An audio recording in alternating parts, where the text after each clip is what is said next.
Chat. Good morning, chat. Good morning, chat. Good morning, chat. Good morning, chat.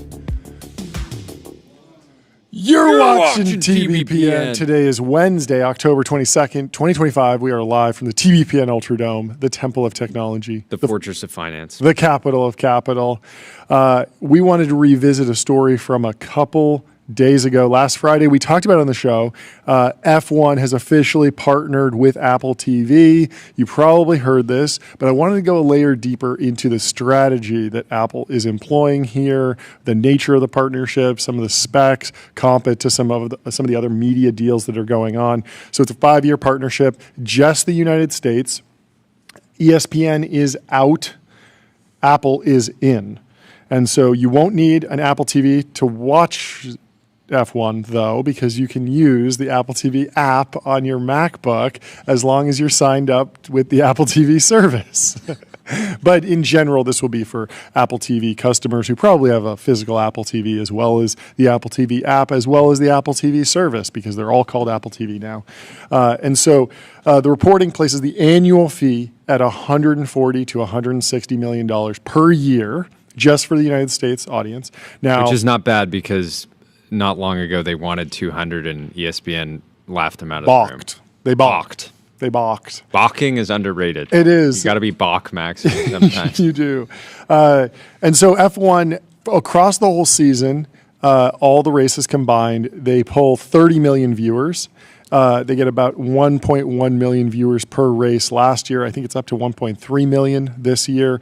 And then some of the bigger races in the U.S., like Miami Grand Prix, that gets up to like 3 million for like this whole spectacle.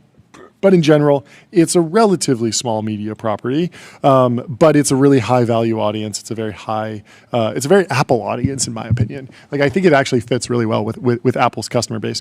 And so, comping it, if you think about it, like every race weekend, there's 1 million people that want to watch F1. Apple's audience of people that become fans of a sport because they watch reality television about it. Basically. Fake fans. Yeah, I think so. No, I think that's actually accurate. I think that's 100% correct. And so you have 1 million people that are basically loosely tuning in. Maybe there's like single-digit millions that are in the overall pool. Not everyone watches every race. Yeah. Overall, you get 30 million views, but a lot of those are repeat viewers, people that watch all of the races. And so Apple has around 40 to 45 million subscribers total. And so you'd think that there's a pretty good overlap. Some people will be F1 fans, and then they will come over and subscribe to Apple TV because they were on ESPN or they were on the primary F1 app. Now you will actually be able to buy Apple TV and unsubscribe from the F1 app, because you will get F1 for free. And if you open up the F1 app on your Apple TV, instead of opening the Apple TV app, you open the F1 app, you'll be able to log in with Apple TV, the service, and you will get full access to the F1 streams. which means not just the race cams and the actual production, but you can watch the individual racers, the individual drivers. But I think both the front and the back camera, which is kind of cool. You can watch either. And so you can say, I want to watch Max Verstappen drive the whole time. And you can just, for 90 minutes, 2 hours, you can just sit there and just watch from that perspective. Can you imagine having the back view on Max Verstappen for 2 hours straight? You remember being a kid when Volvos used to have those like back seats in the back? Yeah. And Looking backwards. Sit back there. It's great. I mean, we should be watching F1 at the Ultradome because the beauty is that with all the screens, you can see the production team has 7, 8 screens. You can put an individual driver on a specific screen, and so the real hardcore F1 fans will have the main show on the big screen, and then they'll have side screens with, I want to know what Max is doing. I want to know. You can properly monitor the whole situation now. Yeah, you can. It is a sport built for monitoring the situation, much like Ramp is built for saving you time and money, easy to use corporate cards, bill pay, accounting, and a whole lot more, all in one place. So I have 2 questions, and I want your take on these. First, is the Apple TV audience big enough to grow F1 immediately? If we look at 2026, 2027, 2028, do you think F1 goes up from 1.3 straight to 1.4 or straight to 1.5? Do you think this is something that grows F1? No. Do you think it shrinks it? I don't Previously, know. if you were an I don't ESPN, know. if you were an I ESPN think, subscriber, you could just throw the game on or throw the race on. I still think, and maybe this is the wrong way, I still think of Apple TV as the thing that people are doing intentional watching on versus just running it, right? Sure. So the reason that ESPN potentially grew F1's audience was because people just wake up on the weekend, they turn on ESPN, and it's just on the TV. Oh, what's on long. before football? Or what's on before baseball? Like, I'm just going to have it on. Oh, there's a race? Cool. Oh, yeah, I know these guys a little bit. I buy that. So I think it could potentially shrink the audience in the U.S. Interesting. But obviously it adds value to Apple TV. I think we've seen it's very clear that live sports are an area that traditional TV and streaming will continue to have an edge because streaming rights exist. It's effectively a monopoly that gets granted to a platform. So, it seems really powerful. It makes sense for them to do that. I think it makes sense for, I don't think I'm a Paramount Plus subscriber right now. Yeah. I will be next year when they start streaming all the UFC cards through there. So I think it's amazing as part of a bundle, but I don't think it grows the sport. Well, if you have a sport that you're trying to grow, you got to get on Restream, one live stream, 30 plus destinations, multi-stream, reach your audience wherever they are. Okay, my second question. Is there a real lift from having adjacent sports-related content that can funnel new viewers into live sport viewing? So this was certainly my experience. I'm the fake fan. I'm the fake F1 fan. I actually watched Drive to Survive, the Netflix reality show about F1.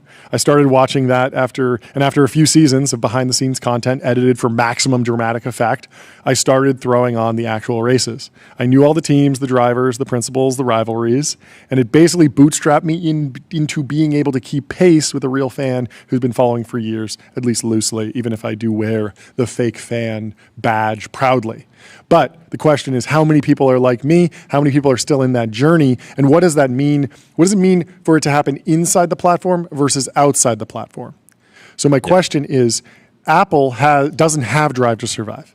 So there is a world where Netflix bought the F1 rights, and as soon as you finish the Drive to Survive season, because everyone's watching Drive to Survive all the time, so they could just say, "Hey, click this button, and we'll send you a push notification in your Netflix app when the real race goes live." Or, "Hey, you're watching Drive to Survive, but this you're actually watching Drive to Survive while a real race is happening. Want to just flip over to that next?" There's a bunch of things that Netflix could have done with that pipeline.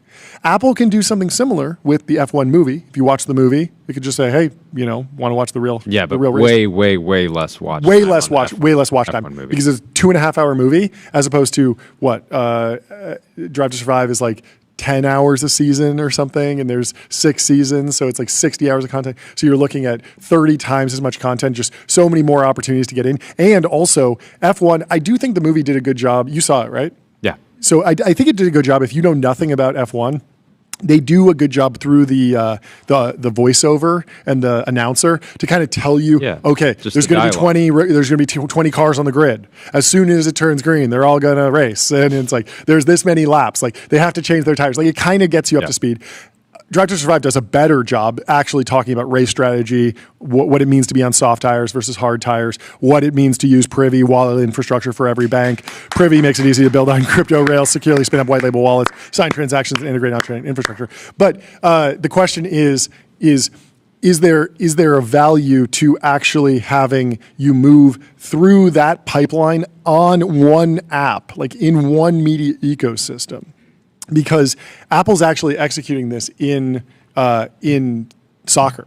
So they have Ted Lasso, which they basically got lucky with, I think. No one really thought that was going to be a massive breakout success. It wound up winning tons of Emmys, became really popular. And I don't know that it's really the type of show that you watch and you're like, oh, now I'm a diehard soccer fan. But it's at least a little bit of a teaser. And then they actually went to the production team behind Drive to Survive and said, hey, make one for MLS. And they did. And then Apple also has the MLS rights. So in theory, they have the whole flow there to get you from... that I've never heard of that. Yeah, it's called Onside. I don't know. My pitch for Apple... It is interesting that it doesn't... They have the golf version of Drive to Survive, which that's I've on Netflix, yes. A little bit. And tennis. And tennis. They have full swing. None really got the people going. Why do you think that is? I have a take. While you're thinking, let me tell you about Cognition, the makers of Devin, the AI software engineer. Crush your backlog with your personal AI engineering team. I think the international element of F1, yes, the high society element of totally. F1. Seeing the Monaco B-roll on Drive to Survive, you're like, I'm in Monaco. It feels amazing. It's so harder to do with golf. It felt like some combination of like a travel documentary behind the scenes. Yeah.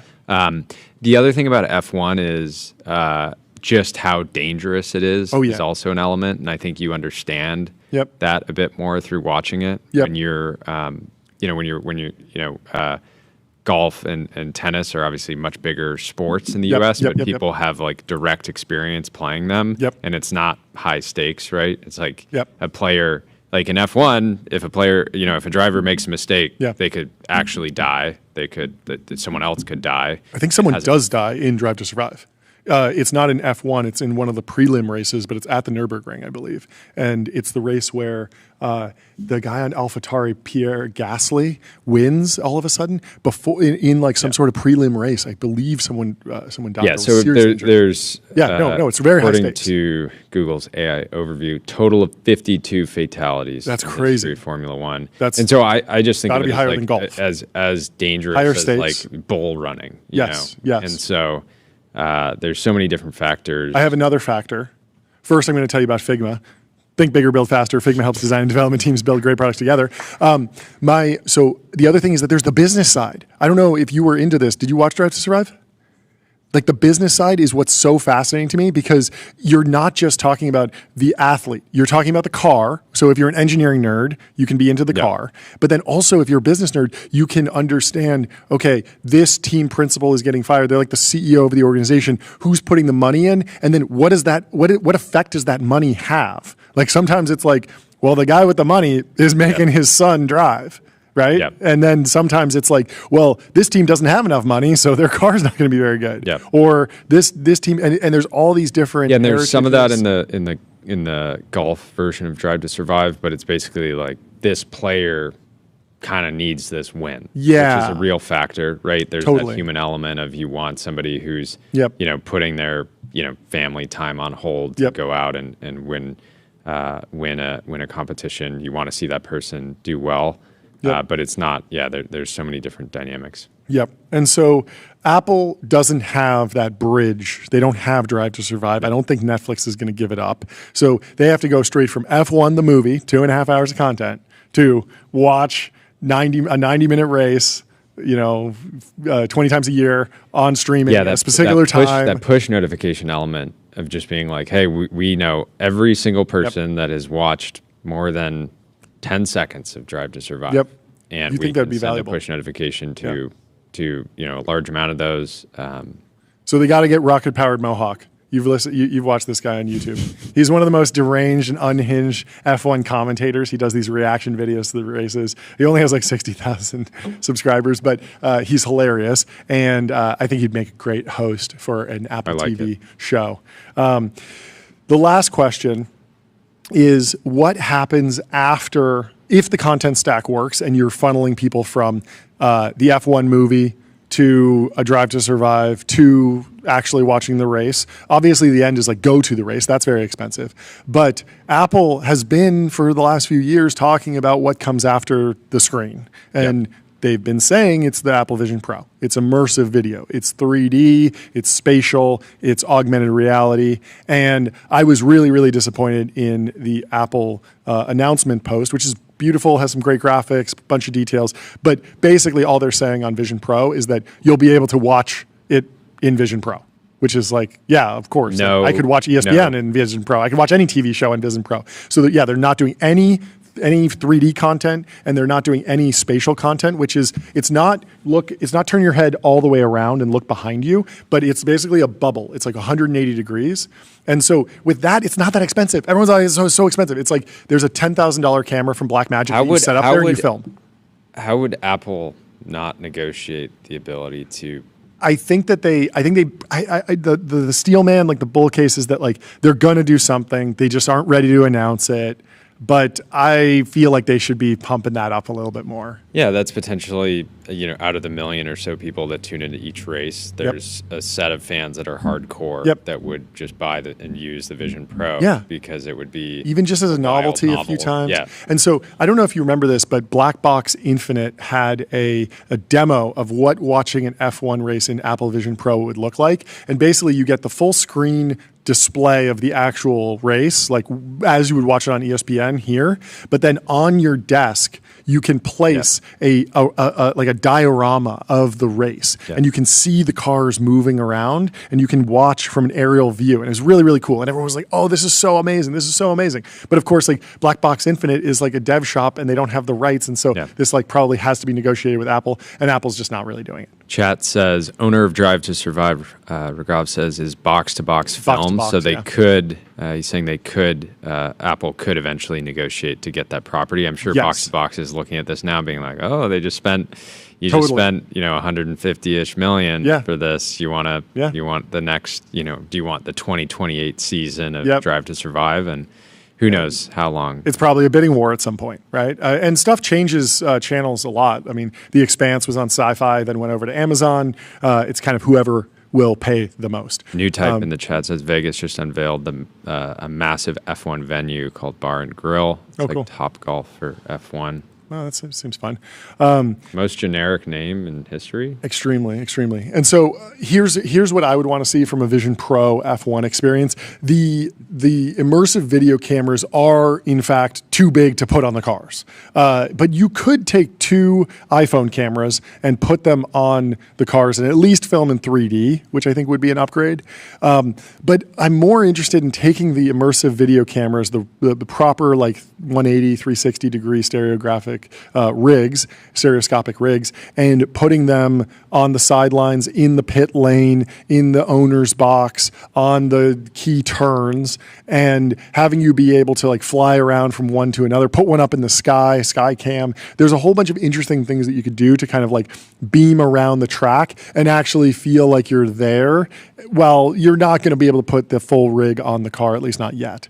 But I was very disappointed to see Apple not announce anything yet. Hopefully something changes. Hopefully something happens. But I mean, since the initial demo of the Apple Vision Pro, critics and analysts, Ben Thompson and more, have been saying live sports are going to be amazing in Apple Vision Pro because you can just drop a camera there and you don't need to do anything else. Because he had this demo of putting the camera at the half court line, courtside at an NBA game, and he was like, it doesn't require any production because if you want to see them go over there, you just turn your head, and if you want to know the score, you just look up at the scoreboard.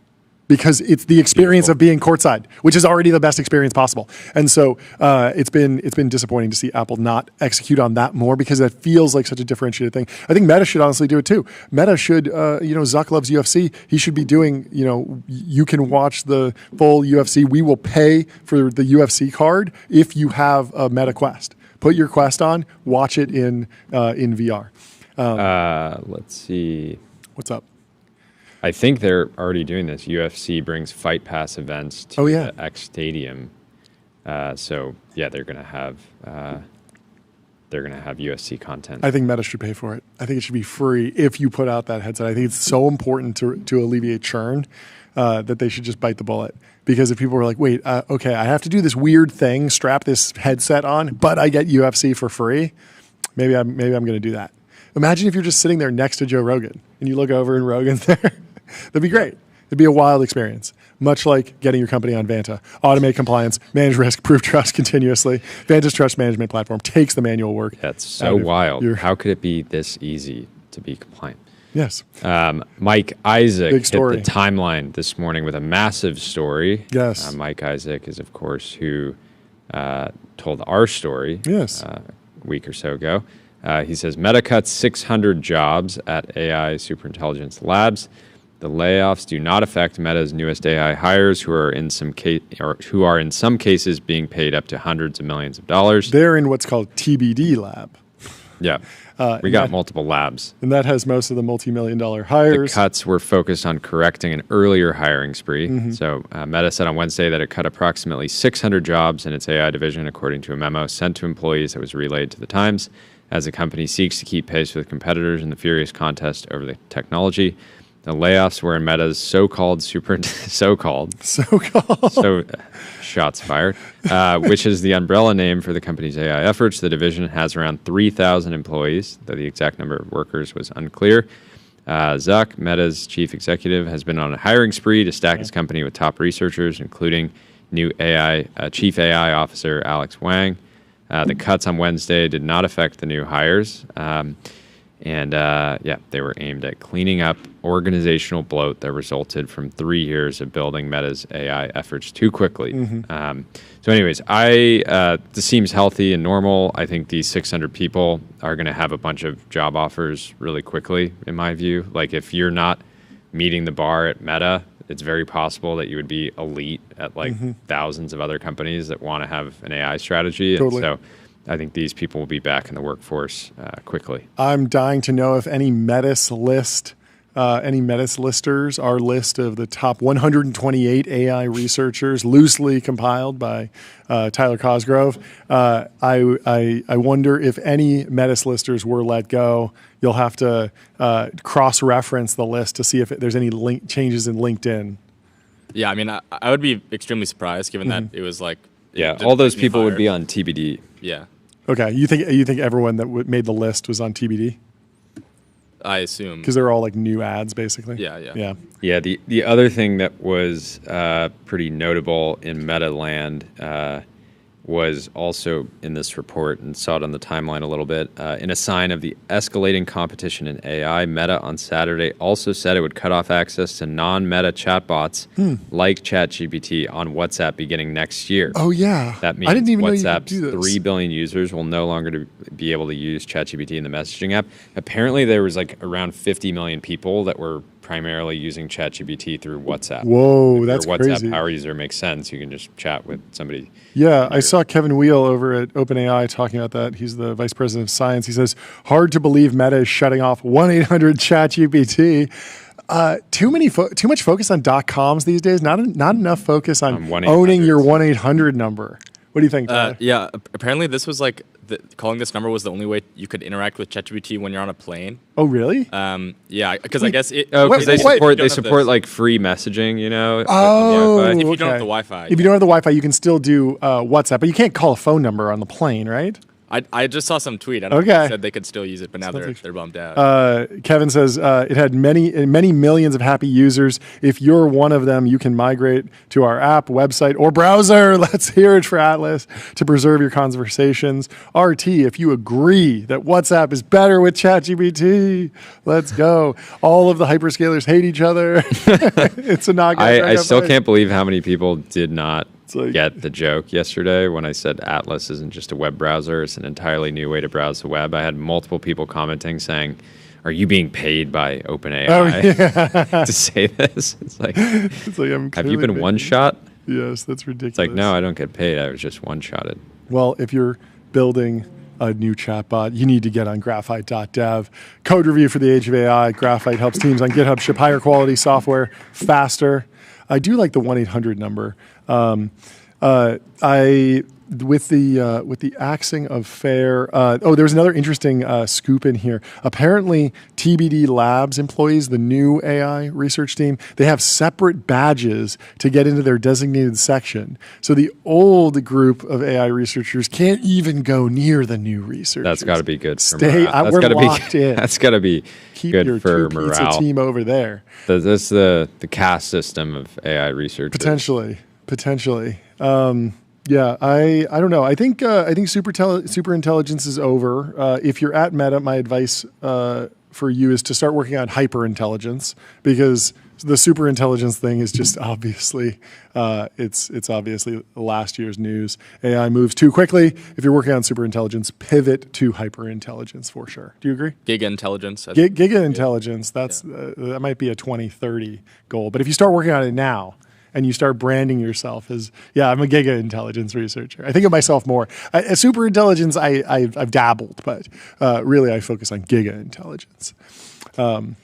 Andrew Curran is highlighting a piece from Bloomberg. Bloomberg is reporting that Anthropic is currently in compute discussions with Google in a deal valued in the high tens of billions. High, does that mean over? It's got to be over 50, right? High tens of billions. Yeah, I would say over 50. That's a lot. That's a lot of billions. That's a lot. Anthropic PBC, Public Benefit Corporation, is in discussions with Alphabet's Google about a deal that would provide the AI company with additional computing power valued in the high tens of billions. The plan, which has not been finalized, these are just talks, folks. We love talks here. Talks are underrated. Involves Google providing cloud computing services, according to people who asked not to be named because the information is private, some leakers. As you know, Google is a previous investor in and cloud provider for Anthropic, but this was AWS. This was Andy Jassy's, claim to AI relevancy. So Ben Badgerin says, if Anthropic prioritizes Google infra over AWS, it's very telling on AWS AI infra, and AWS AI strategy is cooked without Anthropic. I'm so excited to see TPU and Trainium added to Inference Max, and we can actually see the gap between those two, because Anthropic Jensen is not. Maybe it's like, NVIDIA is actually really expensive now. That was certainly the finding relative to AMD.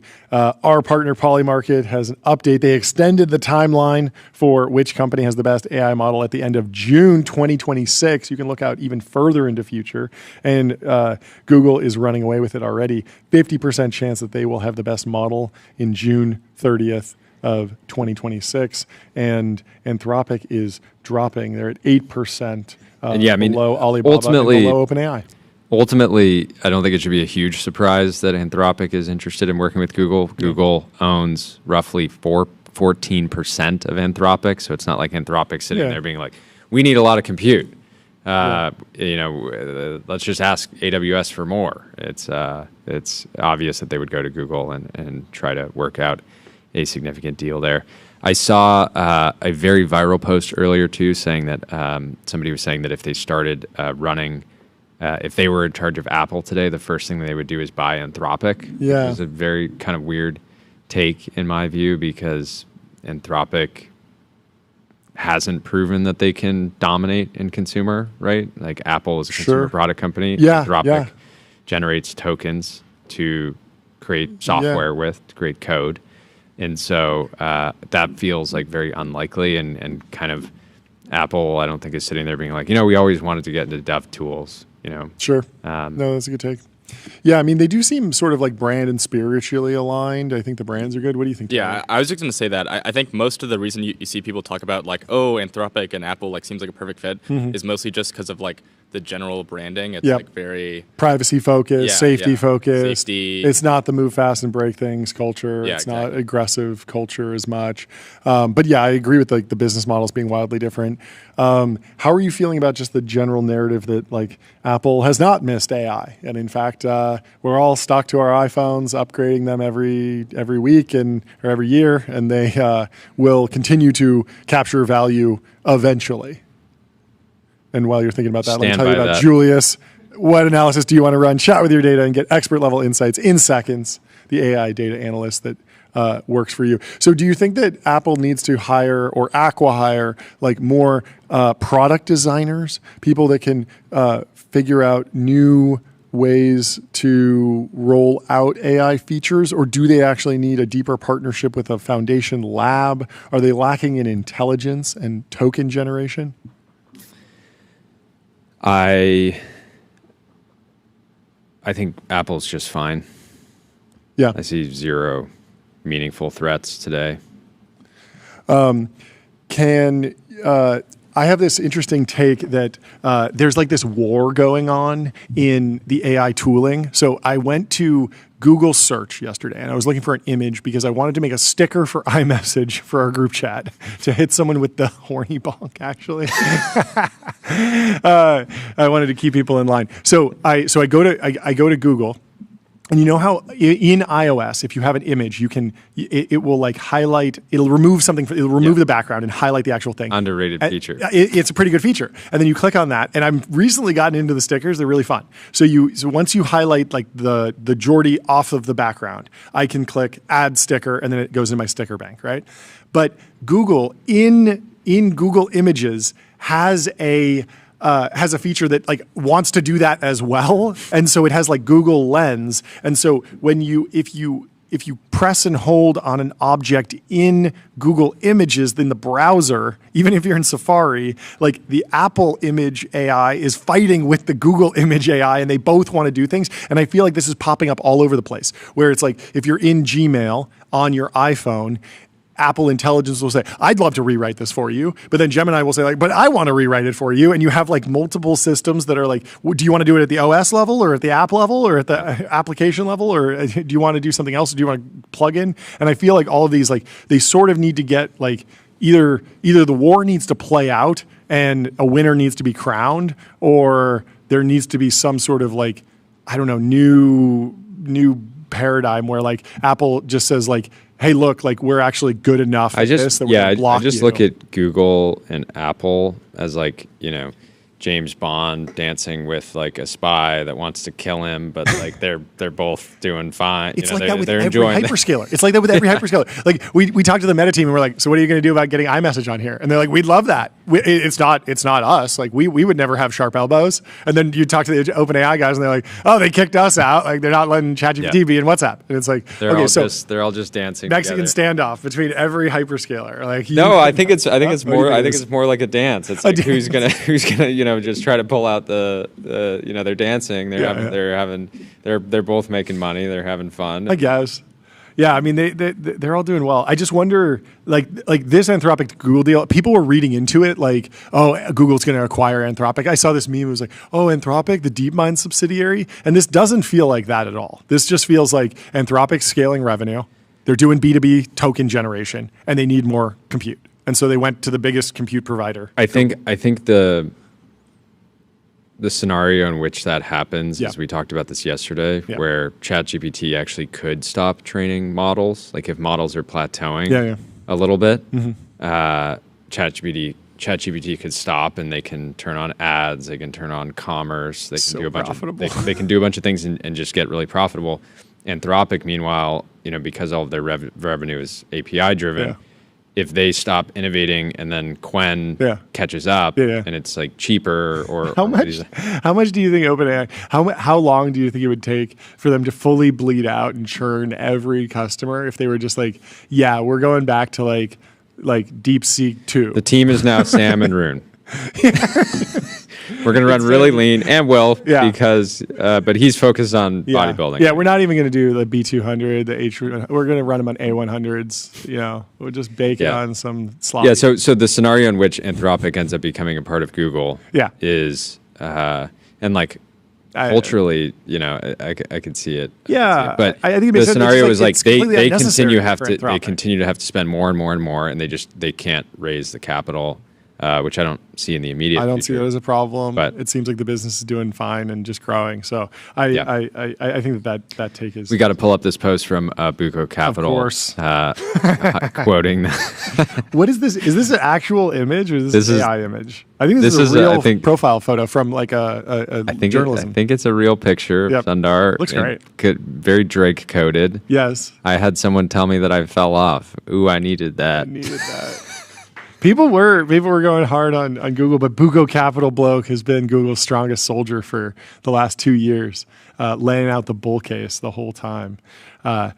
And speaking of that, Fall, generative media platform for developers, the world's best generative image, video, and audio models all in one place. Develop and fine-tune models with serverless GPUs and on-demand. Of our soundboard, tbpn.com. Oh, it is. /sounds. Yes. We got to get the goat sound effect up there. Yeah, we got to add that for sure. One of my new favorites. So JT Lokoya Cap, I don't know how to pronounce that.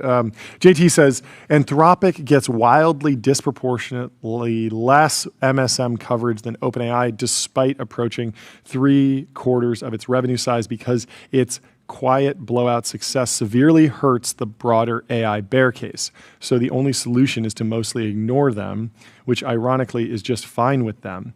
You'd think the fastest growing scale technology company ever would provide a lot more fodder for the press. Do you think that's what's going on, or do you think it's just the B2B versus B2C divide? I think it's that mostly. Yeah. And OpenAI has 10 times the deals and 10 times the products getting announced. That's true. Right? But So I mean, if you're in the business of like the mainstream media, like you need to put the water issue or the electricity issue or the financial issues in terms people can understand. People understand ChatGPT, so you put that in the headline and you get more clicks than if you say Claude, right? Even if they're on similar scales. And then the other thing is that we're in this weird era where anytime anything bad happens, you can go to the person that did the bad thing and be like, well, were they using ChatGPT? Of course they were, because there's 1 billion weekly active users or something like that. Yeah. Whereas if you say like, oh, somebody did something bad, let's look at what they were talking to Claude about. Let's look at their Claude code. It's like, well, they probably don't have one because they're probably not a developer. Yeah, how many? I wonder how Anthropic tries to track weekly actives, because they have a lot of their users are using the product through other it doesn't even matter, right? I mean, but it's probably like if ChatGPT has 800 million, Anthropic has like single-digit millions of people that are using the product every day, and it's like developers. It's like companies that are. I mean, the average revenue per user for Anthropic has to be like 3 orders of magnitude more than OpenAI. Yeah. But that's fine. That's the B2B to consumer divide. That's as expected. What's your take, Tyler? I also think Anthropic gets like a reasonable amount of coverage, especially on the like China issue. Like you see Dario a lot of like he keeps bringing up this China thing. I feel like Dario does get a decent amount of press, and he gets attention from Sachs. Yes, who comes in and the AIs are just dunking on their entire strategy. And I do feel like Reid Hoffman is, is a boldly defending Anthropic. He's pro-Anthropic. Yes. Okay, interesting. I feel like Dario's done a great job for where the position of that company is in getting a lot of press, defining a narrative. I mean, it is sort of an AI doomer narrative, but like he's gotten attention for that. And also they have the same cinematic universe that OpenAI does. In the same, like Sholto's kind of like Rune, like they have Jack, who's kind of their Mark Chen, and they have like different pieces of the puzzle where like if you're just following the story, like there are a few characters in the Anthropic world that you're probably familiar with. Do you agree? I mean, yeah, like if you're looking at like people who live in San Francisco, like Anthropic obviously has like an insane like share of the like media. Yeah. But broadly, I think most people don't know what Anthropic is. Yeah, that's true. Yeah. It's kind of a good place to be, you know? I mean, of course, it's never good to get attention from the AI czar, but in general, like a sax dunk is not actually going to be as broadly popular as like some governor saying OpenAI built a data center that was 100% responsible for your electricity prices going up, and it's that sloppy Sora app. You know, like that's something that could just like hit with everyday voters. Whereas if someone's saying, well, like I need you to learn about Anthropic and Claude Code, and Claude Code's good, but also he's kind of a doomer, and also maybe regulatory capture. It's like it's 7 things to explain, and so it just doesn't hit. Well, here's something great. Please. Gabriel, one of Australia's top posters. He's one of the greatest. I'm sure he's sleeping right now. He says, Sam Altman opening an incognito browser tab in Atlas and typing, what's the next big number after trillion into the search bar, setting off a siren in Sarah Fryer's office and automatically blocking all outgoing and incoming calls to or from Japan and Saudi Arabia. Of course, Sarah Fryer is the CFO. Setting off a siren. Wait, is it that he does this and that sets off a siren, or he just does that as well? The team hard coded this. Oh, okay. Find the next big number. Yeah. My son has been getting, my 4-year-old son has been getting into big numbers, and he thinks he's doing like multiplication, but he's actually just doing addition. So he'll say like imagine if we had like, you know, a million thousand hundred Legos. And I'm like, well, you know, that's not actually like 2 million's more than that. Like 1,001,100 is just a little bit more than just a million. But numbers are genuinely incredible humor to children. Oh, he thinks it's so funny. For me, every night with my son, it's like a negotiation on how many books we're going to read. Yes. And so like maybe like the average is like 5 books. Yes. But like he just thinks it's so funny we're starting the negotiation. Yeah. And he ends up being like, let's read 20 books. 20 books. He just cracks out. And thinks it's so funny. And now he's discovered 40. Oh, okay. Yeah. He's doubling, basically. Yeah. Whenever a 4-year-old starts dropping like the million, billion, thousand, hundred, I'm just like, this just sounds like work. This just sounds like AI to me. This sounds like AI fundraising news to me now. You sound like a 4-year-old. This post from Ariel. Do you want to read it? Sure. OpenAI ships a browser. Anthropic ships a blog post. DeepMind solves Navier-Stokes. Meta, F it, let's do a layoff. Layoffs are sad, but that's a very, I think all these people are going to be. Did Anthropic ship a blog post recently? They're always shipping blog posts. I know they are, but like, was there a blog post on the same day as the Atlas browser launch? I assume there was. Mm-hmm. I mean, it was probably not like a major one, but they're always doing like there's a bunch of like new economics research that's been coming out. It's pretty cool. No, that's cool. Have you been daily driving Atlas, or have you reverted? Well, I mean, it just came out yesterday. I didn't use it at all yesterday. Okay. And I have not today. Wait, I thought you told us on the stream that you tested it. Well, yeah, okay. So I tested it, and then the show started, and then So you have some workflow because you're actively developing a Chrome plugin. Do you think that the way they built Atlas will be feature complete with the Chrome plugin ecosystem, and it would just be like the same install process? Because if it breaks Chrome plugins, that's actually kind of a problem for power users of Chrome. That's more lock-in than I thought, because it's easy for me to just say, okay, I have a couple bookmarks, a couple pin tabs. Let me just port those over, bring my passwords over. I'm happy to use a different browser. And I was actually thinking, like, I'm kind of in the target market for the Atlas browser. Like, I'd be down to try it. I don't really feel that much attachment to Chrome. I'm not like, I'm so locked in. But when I think about like, well, if I'm going to lose my Chrome plugins, that's a problem. But what do you think? The lock-in of just having like 8 tabs that you never close. You think that's lock-in? It's like weirdly a lock-in. It is kind of a lock-in. It just means that even if I'm trying a new browser, I'm not closing Chrome. Totally. And it is crazy because like I'm at a point in my life where I'm busy to the point where even like a 5-minute onboarding is like, when's that going to happen? Like it's going to be at the bottom of the stack next to like answer text messages or like answer email. Chat is asking when Jeff from Hyperliquid is coming on. He will be on in less than an hour. Less than an hour. 12:30 Pacific. We recorded the interview with him. Minutes. He's in Singapore. We had him stay up late, but not that late. We recorded it at 9 a.m. today. We are airing that interview at 12:30 Pacific time, so in about 45 minutes. So if you're new here, please subscribe, follow the show. We interview all sorts of technologists and business leaders, talk about tech and business every single day, 11 to 2 p.m. Pacific. Deal director in the chat says the extension should all work. Ad blocker was fine to be added. So it's built on Chromium. I think that means the plugins will still just work somewhat natively. Okay. Yeah, it's very easy to add extensions. Yeah. So I wonder. Speaking of AI browsers, sure, we should talk about Brave came out and said the security vulnerability we found in Perplexity. This is the real browser wars. This is when browsers no one are talks going. About Brave. Brave is legendary. Brendan Eich, the creator of JavaScript, has just been grinding this browser. We got to get him. People love it. I really want to get him on the show. I'm such a fan. But Brave says the security vulnerability we found in Perplexity's Comet browser this summer is not an isolated issue.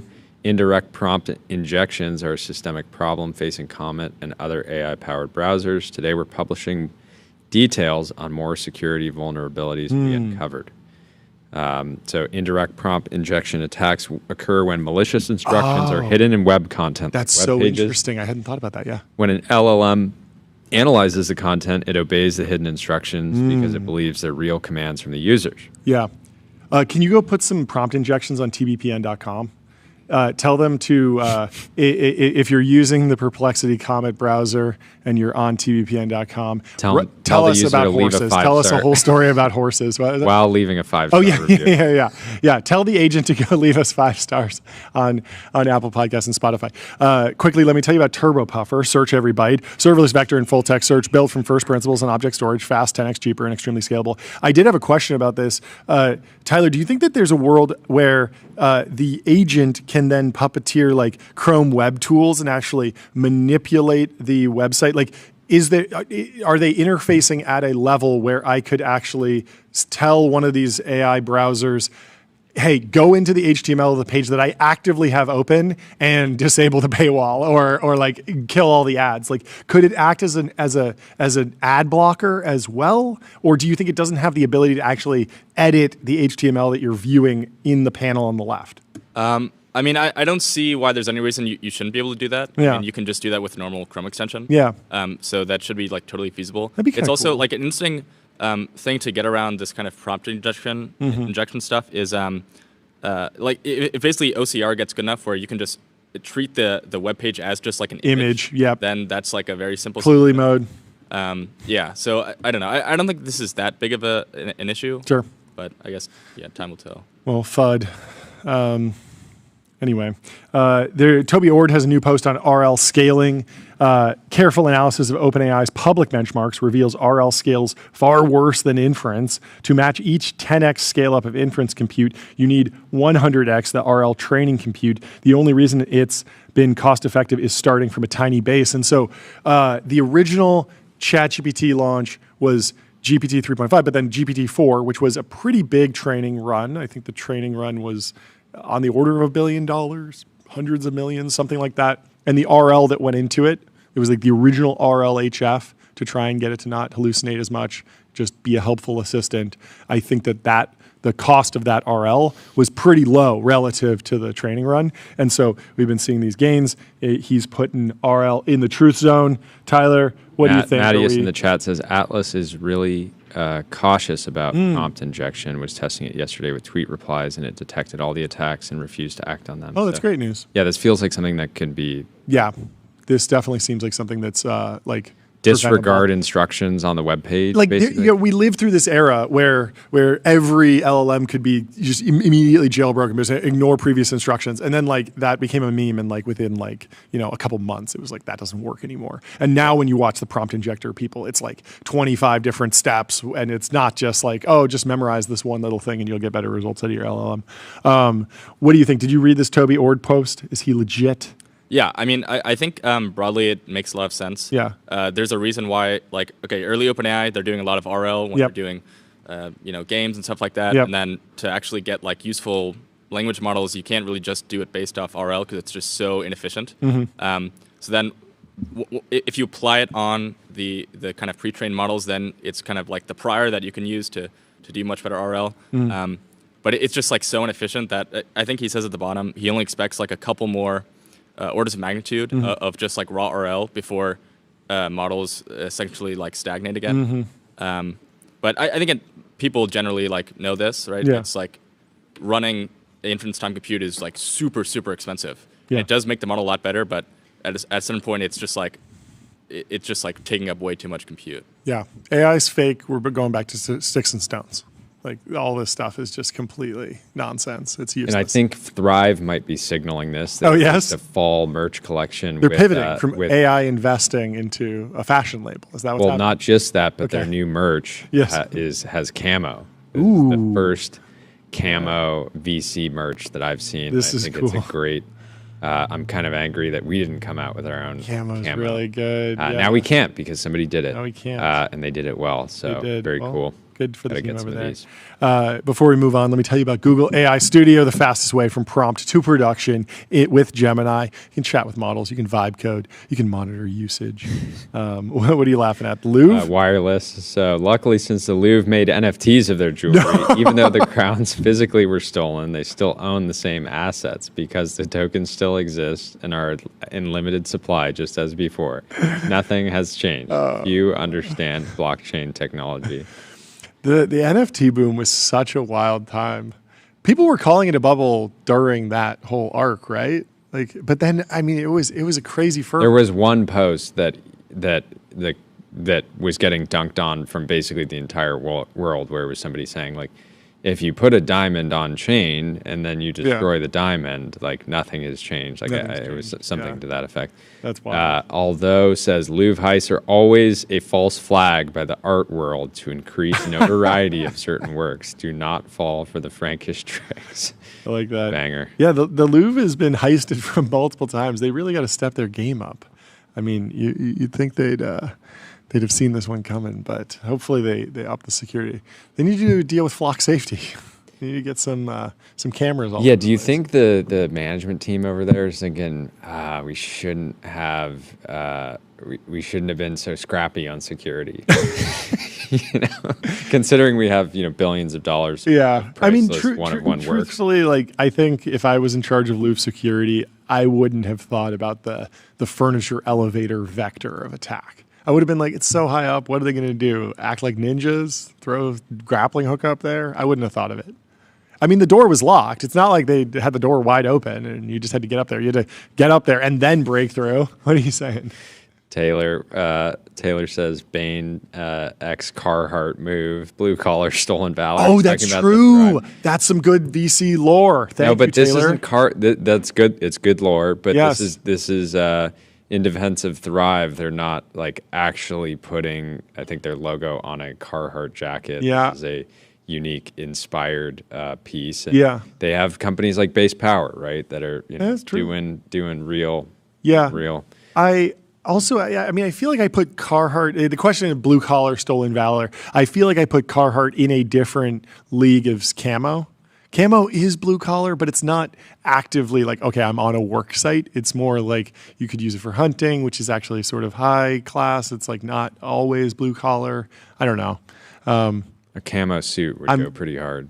A camo suit. That is the next orange thing. Undershirt. I was just thinking about doing an American flag. Like I went to the Kentucky Derby years ago, and I had an American flag suit on. Whoa. But it was short sleeves, short shorts, and so it was like very Temu. And I was thinking like now that we have a tailor, like I could make like a fantastic tailored American flag suit, which I think might be the one to do. Ask Jake, Jay Muser.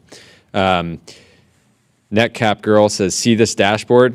It gives executives actionable insights into critical business functions. And Dua Lipa kisses him.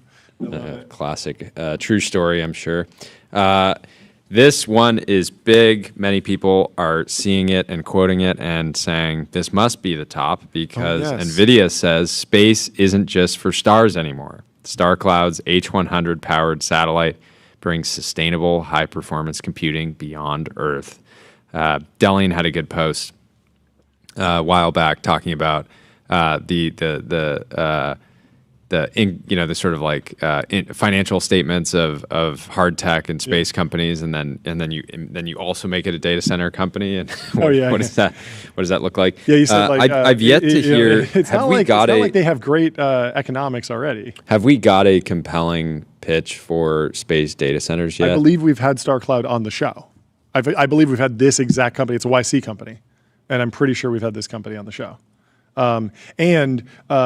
Yes, so Delian and Dylan Patel has also been very negative on this idea because Dylan Patel has seen the messiness that goes into actually running a data center, and the fact that and we talked to Chase from Crusoe about this a little bit. Like, sometimes you just need a person to walk over and like unseat the GPU and put it back in. Like, sometimes you just need to unplug and plug it back in. And so the question is, like, if they're in space, managing all that is really, really difficult if there's one little outage.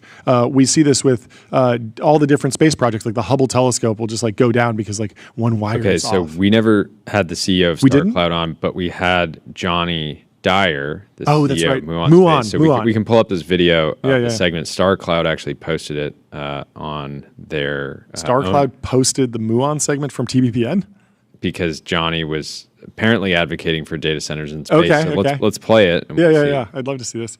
While we pull that up, let me tell you about Profound. Get your brand mentioned in ChatGPT. Reach millions of consumers who are using AI to discover new products and brands. And so my buddy Rob Taves, who came on the show last week, he's also said that maybe there's a chance this could work. Of course, he thinks about the real sci-fi stuff a decade out a lot of times, and so he didn't really put a firm timeline on it. But he did say that there are some things that could make sense. But it seems like a pretty tall order. Also, just like all the companies that are trying to do like stuff in space are generally like they're really excited on like, oh yeah, like the launch cost will decline forever. And it's like, well, if SpaceX winds up with a monopoly, they might just be like, yeah, the price is still declining for us. Our margins are actually expanding. Like, it doesn't necessarily have to be all passed on to the customer. They could be like, yeah, it's still this much. Let's play this clip. Thank you. I want to know about the potential of data centers in space. It sounds like a crazy idea. I know some folks are working on it. Just kind of like, what's your high level take of the progress we've been tracking?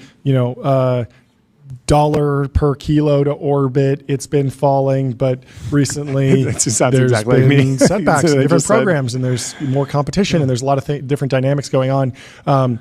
What do you think the key milestones are to get us to a future where we're really doing, mass manufacturing, big, mega scale projects? This is a really long question from me. Wow.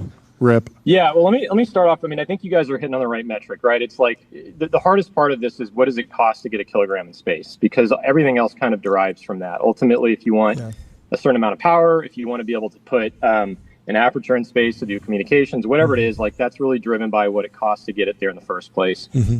And I think it's important context to kind of see how far we've come down that path. I mean, largely driven by SpaceX over the last decade. And I like to tell the story of, about 15 years ago at Skybox when we were trying to launch these small satellites. We were literally going to Southeast Russia and launching satellites on converted Russian ICBMs. I mean, they were popping out of the ground and putting satellites into space.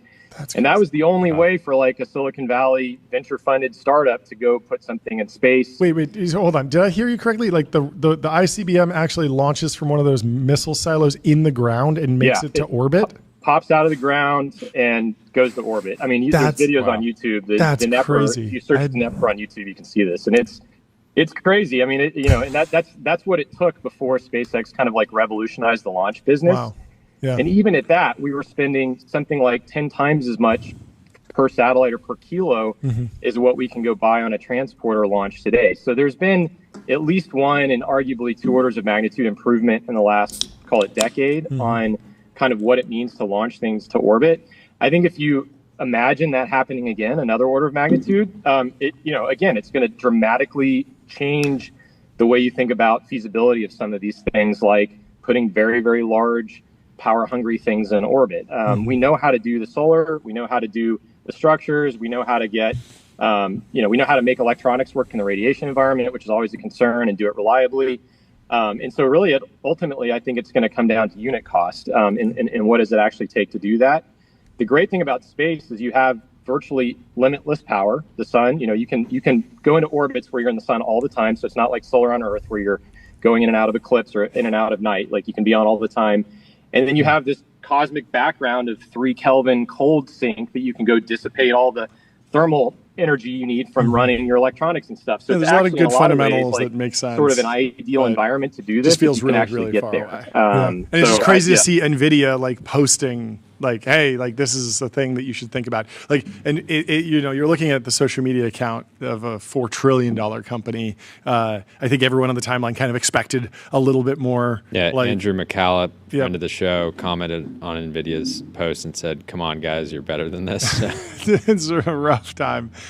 We gotta have Philip on to defend. But famously, Jensen has always been super into platforming the frontier because he lived it himself. Like he was like, I'm doing like scientific computing. Then all of a sudden, gaming comes out of nowhere and is massive, and then all of a sudden, AI comes out of nowhere and is even bigger. And so he's seen that these technologies that can take 10 or 20 years to cook, he's seen it happen. And so he had this interaction with the quantum computing companies where he was like. He put out some statement or said something to the effect of like, oh, the quantum computing companies, like it's not going to work or it's really far away. And he got a lot of backlash. And then he wound up inviting them all to an NVIDIA event and having them all and having a discussion with them. And when he came off stage, he was like, I believe that they're genuine. They're true believers. They're real scientists. They're working hard on this problem. I haven't actually changed my timeline. I still think it's far away, but I'm excited that people are working on the future. And I think that's maybe more of what you should read into this, not NVIDIA saying, oh, send the stock up because we're going to be putting our chips in space tomorrow. It's more just like, this is what NVIDIA stands for. Yeah. Which I agree. Stone Toss Comics says we're going to Dyson sphere our sun to keep the slop flowing. Wild. Kartik says, so we have GPUs in space before GTA 6. A lot of people are concerned about maintenance issues. Yeah, right? The maintenance issue is really tricky. Yeah, pulling the GPU out. You literally need to pull it out and put it back in. And then the other concern is like dissipating heat and just like needing. It's more complicated than yes. There is the negative temperature, but it's not free as I understand it. Anyway, we have our first live guest of the show in the TBPN Ultra Dome, Kevin Rose. Welcome to the show. How are you doing? Good to see you. Thank you so much for taking the time. Of course. Welcome to the show. While he hops on, let me tell you about Linear. Linear is a purpose-built tool for planning and building products. Meet the system for modern software development, streamline issues, projects, and product roadmaps. How are you doing? Good. It's great to be here. What's new in your world? What brings you to LA? I've been living here for a couple of years now. Okay, nice. It was crazy. I was actually had a podcast studio. I was talking to some of your crew, and it burnt down in the Palisades fire. Oh, I'm so sorry. Am I remembering this correctly? Did your house not burn down? But it did. It burned down. It burned down? Okay. Oh my gosh, yeah. I'm so sorry. I wasn't even home, and I just saw the smoke, and I rushed home, and I just couldn't even get back in. So that's brutal. What's the timeline for rebuilding? Jordy is in Malibu. I'm in Pasadena. We were both like loosely affected, evacuated, but nothing crazy. Yeah, not going to do it. Just like going to find a new place. Yeah. But I love LA. It's been great to be out here. There's a lot of tech going on out here, which is nice to see. You guys are here, which is great. Yeah, it's fun. I bounce up to the Bay Area every once in a while, every few weeks, but I'd love to. I just want to say thank you, honestly, because you're one of the founders who I feel like was an OG and kind of like, I don't know, at least when I was going through college, like was someone that I looked up to, a lot of people looked up to, but I was trying to think about like what was special about your story. And I think it was just the fact that, I don't know, you were really good about telling your story as it was happening. And maybe that's just like when someone wants to put you on the cover of a magazine, you don't say no. But I was wondering what that experience was like at the time, trying to balance like promoting your business, growing what you're working on, but also like, were you aware that you were like acting sort of as an educator almost? or sort of as like an inspirational speaker. It's kind of weird. Gary Vee levels of inspirational speaking. But it was. I think back then, all these social platforms were just coming online. Yeah. So, when we had Twitter, I was literally telling people where you would go. Yeah. You'd go to South by Southwest and be like, hey, I will be at this bar, come meet me. And people would come and meet you. Yeah. Very different use case than what it is today. Yeah. And that was just kind of when you grew up in that environment, it was very much about sharing everything. Yep. So, Foursquare was big with the check-ins, and it was just second nature to say, I'm building this new feature, check it out. And it was kind of a real-time bring you along for the adventure, show people how the secret sauce behind the scenes. Yeah. And people, the fans, the users of the platform of Dig way back in the day, in 2004, 5, 6, they loved seeing that kind of secret little, they felt like they were an insider in some sense. Totally. Yeah, it's interesting. I want to talk about the evolution of social media. We were talking to Brian Chesky about this yesterday, that it was social media, then it became social, it was social networking, specifically to meet real people. Yeah. Then it became social media, and then it just became algorithmic media. Right. And there's a little bit of I want to be contrarian about it because 2 years ago I was in New York and I did just send the tweet, hey, I'm going to this bar. And I had a little bit of an audience from posting on Twitter and YouTube video making and stuff. And 30 people showed up and we just got beers together. Yeah. And it was like old school Twitter. So I'm wondering how much of that IRL stuff has actually died. There's the Run Club movement. There's still stuff there. But then at the same time on the opposite end, you have the algorithmic feeds, the TikTok, the Soras. And so how are you processing that? Is it a barbell, or are we on some straight curve to the end times? I believe that with the AI quote unquote slop, over the next couple of years, pretty much social media is going to be dead. Yeah. I think a lot of it will be agents in there acting like they're your best friend, and just you won't know what to trust. Yeah. And so if that's the case, it's actually very freeing. Because Yeah. you get into a world where, okay, I don't trust any of this mainstream, everything is public. Yep. Let me find an intimate space to hang out Totally. and have real conversations again. Yeah. And so I like this idea. Some of the functionality that Alexis, the co-founder of Reddit, and myself are kind of working on the Dig stuff that we're just brainstorming is, what if you met someone in real life and you pull out your phone and the connection that happens actually shows that it was geofenced and happened in real life. So you can see, I just don't have these random followers, but these are real humans that this person has interacted with. Sure. Then it's a proof of a heartbeat and a proof of a person behind the scenes, Yeah. which is going to be more and more important long term as these agents are just manipulating us and acting like they're actually our best friend. Yeah. I've noticed So personally. you're saying, effectively, you could have a social graph that was based on actual real world proximity. Well, I think it's a gradient of trust. I think when we come to social in the future, you're going to say, who is this other person? And yes, we'll have our household names that we know that's actually a person behind the scenes there. But if you're reading a product review on Reddit, how do you know that that is a person or a bot or something else or somewhere in between, right? Yeah. And I think this idea of a gradient of trust where you say, okay, I know this is a human because they've had this many in-person interactions. And if they're talking about, let's just say, an Oura Ring, they can do what's called a ZK proof or a product attestation where they can say, I actually have owned this for the last 5 years, and I can prove it without compromising my privacy. Yeah. That type of gradient of trust and exposure of what's going on here is going to be so essential to understanding, can we actually believe behind the scenes that there's something real here versus it just being I still every time I see a comment or a post that's obviously written by AI, and I think I identify it and I just scroll past it because it's not, if it's taking the average. If the response is effectively the average response of everything that Reddit has thought about something, and then just turning that into a post, I don't want to read it, right? I want opinion from real people that have thought through what they're saying. But I'm certainly worried about the bots just updating their preferences basically with the models to just be don't use an M dash, don't say if this then that, it's not this then that, right? And then suddenly you can't tell that it's real or not. And okay, so both of you, I want you to help square this for me, because you have this preference for interacting with real humans. That's certainly real. But you also have probably, I don't think you'll be at the front of the line to scan your eyeball for WorldCoin or something like that. And so how do you see the tension between those? You want to maintain privacy and all of the human rights that you get online, but also be in a bot-free world. What are the possible solutions that either of you see? There's a ton of them out there right now. Some of them are pretty early days. Yeah. I think the ZK proof stuff is really interesting because you don't compromise personal integrity or you have to reveal anything about you. Sure. But you can actually use math to prove something and trust that, Yeah. which is huge. There's obviously, the extreme is kind of KYC or eyeball scanning and things of that nature.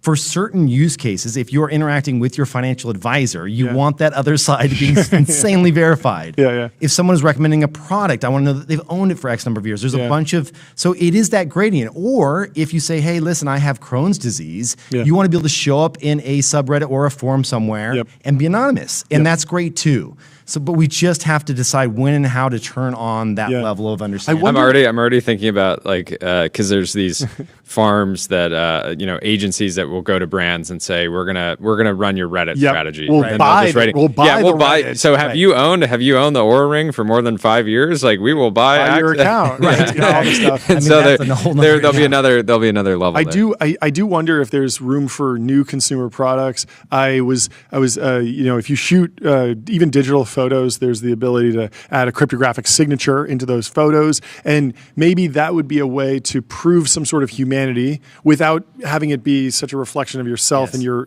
personal identity. But it's more like, okay, this person's been taking photos that have been cryptographically proved to be taken with this camera and uploaded, so we know that they're not AI, and they've been doing it for a long time. So there's some sort of like account level trust that happens. I really want that to happen. Yeah, I think there's cool. a huge problem here where, I love Google, I love the AI. They're bolting it onto everything. And I'm like, some of the things I look and I'm watching the demos, like, do we really, like, they're like, oh, there's a gate in the background of your family home. Erase the gate so it looks more like a hedge in the background. I'm like, okay, the kids that look at that photo 2 decades from now are going to be like, didn't we have a gate there? Like, how did that disappear? No, I had a weird thing. I had something with my kids where our nanny took a real video of the backyard and then used AI to have a dragon fly into the backyard, and then was showing the video to my kids. And you got to tell them how old this are your is kids? not 3.5. Yeah, they're not going to understand that. Yeah, so you can say this is not real, but they're like, I'm seeing it with my own eyes. How is it not real? How could it not be real? I really try and ground this in you saw an AI picture of me, but this is like Disney. This is like Bluey, or this is like Pixar, because even the 4-year-old understands that the cartoon is not real, and if you see it on a screen, and there is that bull case where once anything can be fake, you assume everything is fake, and then I've been thinking of the value of books written before 2021. Right? Totally. Where if there's already this nostalgia for the past, think about with books, knowing that the writer, I don't care if you used a quill or a typewriter or a computer to write it, but there's some element to knowing that thousands of hours were poured into creating this thing, and they were highly intentional about every single word, and they typed out the letters. Even if they worked with a ghostwriter, it's still like that ghostwriter was spending a lot of time and energy, and then you can now create a book in basically get ready to write Boolean before 2021 in every search bar forever. Pinterest is the same way. I bought a domain name MeHuman, and I never launched it, but it was one of those things where I thought to myself, okay, I'm going to create a field that doesn't allow you to paste into it. It watches your keystrokes. It verifies proof of human, and it's just for sending thoughtful letters to other people. And it would put a little stamp at the bottom, letting you know that you actually typed this whole thing out, versus just running it through an AI to get something meaningful. Have you seen the crisis in wedding speeches now, where every wedding speech is just so I recently went to a wedding, and I was playing this game with all my friends who were driving down to the wedding, and I was like, okay, let's play some bets. How many weddings will mention AI, either in the positive or negative, just so you know, I didn't use AI. And then how many of them will sheepishly acknowledge that, I used ChatGPT for this. So we're all placing bets, and we're like, okay, we think 3 on average will mention AI, 2 will sheepishly admit AI, and there were no speeches at the entire wedding. The whole wedding, they were just like, we're just not doing speeches. So there were just no speeches, and it was awesome. It was just dancing and partying, and they did vows, but they didn't mention There's somebody out there that's doing a wedding speech. They're a little nervous, so they're reading off a piece of paper, and they go, blah, blah, blah, M dash, blah, blah. Just exposing themselves. This wedding is how are you processing the browser wars, which to me right now is seems more like a group of people throwing stones at the Chrome castle, it's just kind of, and they're glancing off, right? And so we'll see if any of them get traction. But how have you been kind of processing? I've played with them all. Yeah. I do appreciate how there's finally innovation coming to the browser. I like how it felt initially like some bolt-on technology where it was like they're just shoving AI in here for the sake of AI. It's a sidebar. And now it's fast. Like OpenAI's browser is performant. Like it was snappier than I thought. When I remember when I was at Google many years ago, a lot of the search team obsessed over milliseconds of shaving down the result time to get people to the result that they actually wanted. We're still clunking in the early days there in terms of inference on the AI side, but it's getting better. Perplexity, okay. I think OpenAI did a little bit of a better job. I've used Arc for a while and some of those. But knowing what you know about consumer products, yes. Let's say that Atlas is. I was estimating it at maybe like it's 1.1 times better. 10% better. 10% better. Is that enough to get people to rip out their current browser? Because there's some categories where something that's 10% cheaper, it's a commodity. Everyone will just switch over to buying the cheaper thing. Inference tokens for B2B SaaS. Right? Sure. Yeah, but your browser is free today. There so are you can't really compete to get rid of the iPhone, it's got to be 10 times better because I've been dealing with bad speech to text and weird Apple intelligence features, and I'm stuck here because I have lock-in. It's mostly iMessage, yeah. Yeah, iMessage is a great one. And so, the question is, in the browser, do you think it's like you need to be 10x better, or is 2x better enough? Oh, that's tricky because as a technologist, I'm naturally drawn to play with these things regardless of whether they're 10x better. I was like, I'm going to switch. But you're not. But you're rational in that you're not. That doesn't. If something's 10% better and you kind of know that it's 10% better, like, it doesn't necessarily mean like, oh, I'm going to switch over all my workflows and I just. There's like this like activation energy. Yeah. There's for the average consumer, they're not thinking about what browser they have. Yeah. Like really, truly, they're not. They're like on their Windows machine and launching whatever the default is there. A lot of people use Safari still. People use Edge. People use Edge. Yes. So there is a group of people here that will say this is. I remember when Firefox first started getting off the ground, and there was some massive incumbents, IE and others that were out there, and there's this grassroots effort from technologists to say this is better, it's more secure, it's faster, all these things, and eventually got enough adoption to where it never took over market share, but it was double digits of adoption. And I think that's what we'll see with some of the AI, and it's table stakes. They have so much capital. Why do they care? They just want to have this as a way to gain more market share, and it's more things that they can deploy that are slightly defensible to give them an edge over other AI companies.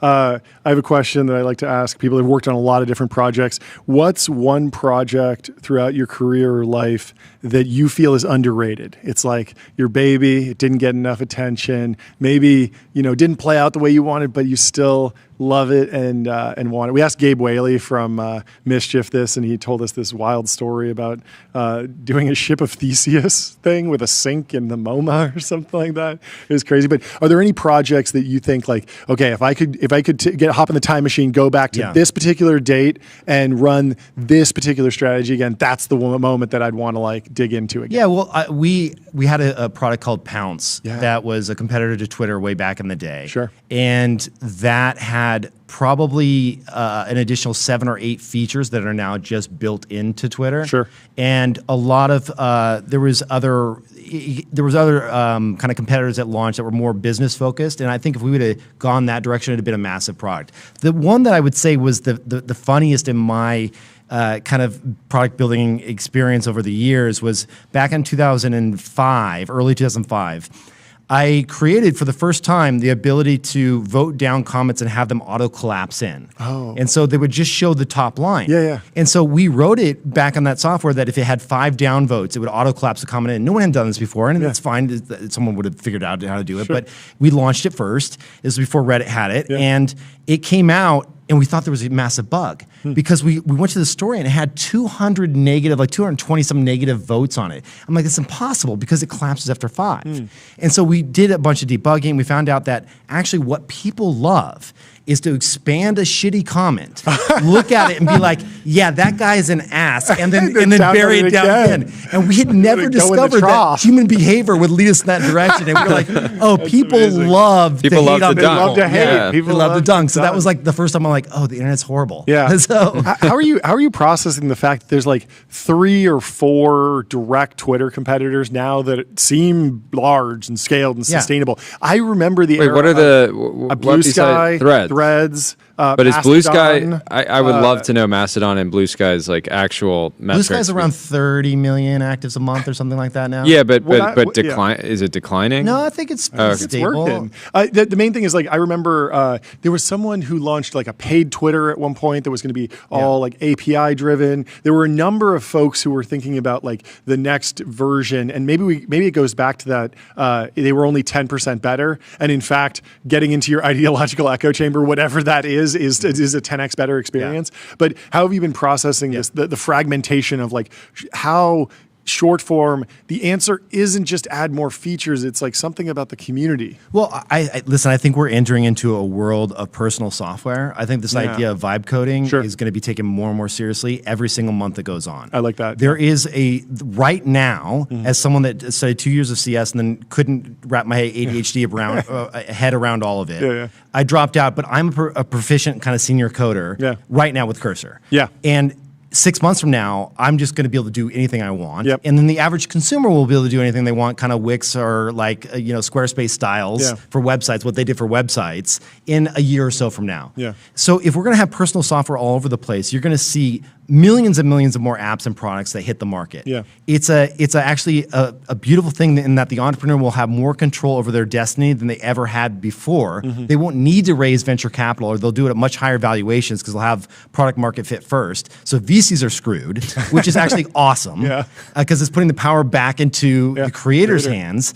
And I think we're going to see all of these little microcosms, these little tiny sectors of very personal, intimate, human-driven conversation that may or may not bridge together via decentralized infrastructure that ties all the connective tissue, a la Mastodon or a Blue Sky or something that is like piping it all together. We'll see. Yeah. But I believe there's going to be a lot of value mined in that, because if you go to a subreddit that's like Japanese woodworking with several thousand people, it doesn't need to be 10 million people. It just needs to be 1,000 that deeply care about a topic to extract value from that topic. Yeah. And the more of that gets built and gets launched and creates these smaller communities, I think the better it's going to be for the world, because we will have real information created by real users sharing very intimate things with each other. Yeah. Do you think that's just like the long tail of software innovation just kind of rises, and so in that woodworking, subreddit or they'll community, they'll have their own functionality, and they're shared between them, right? And even though there might only be a few people that are actually coming with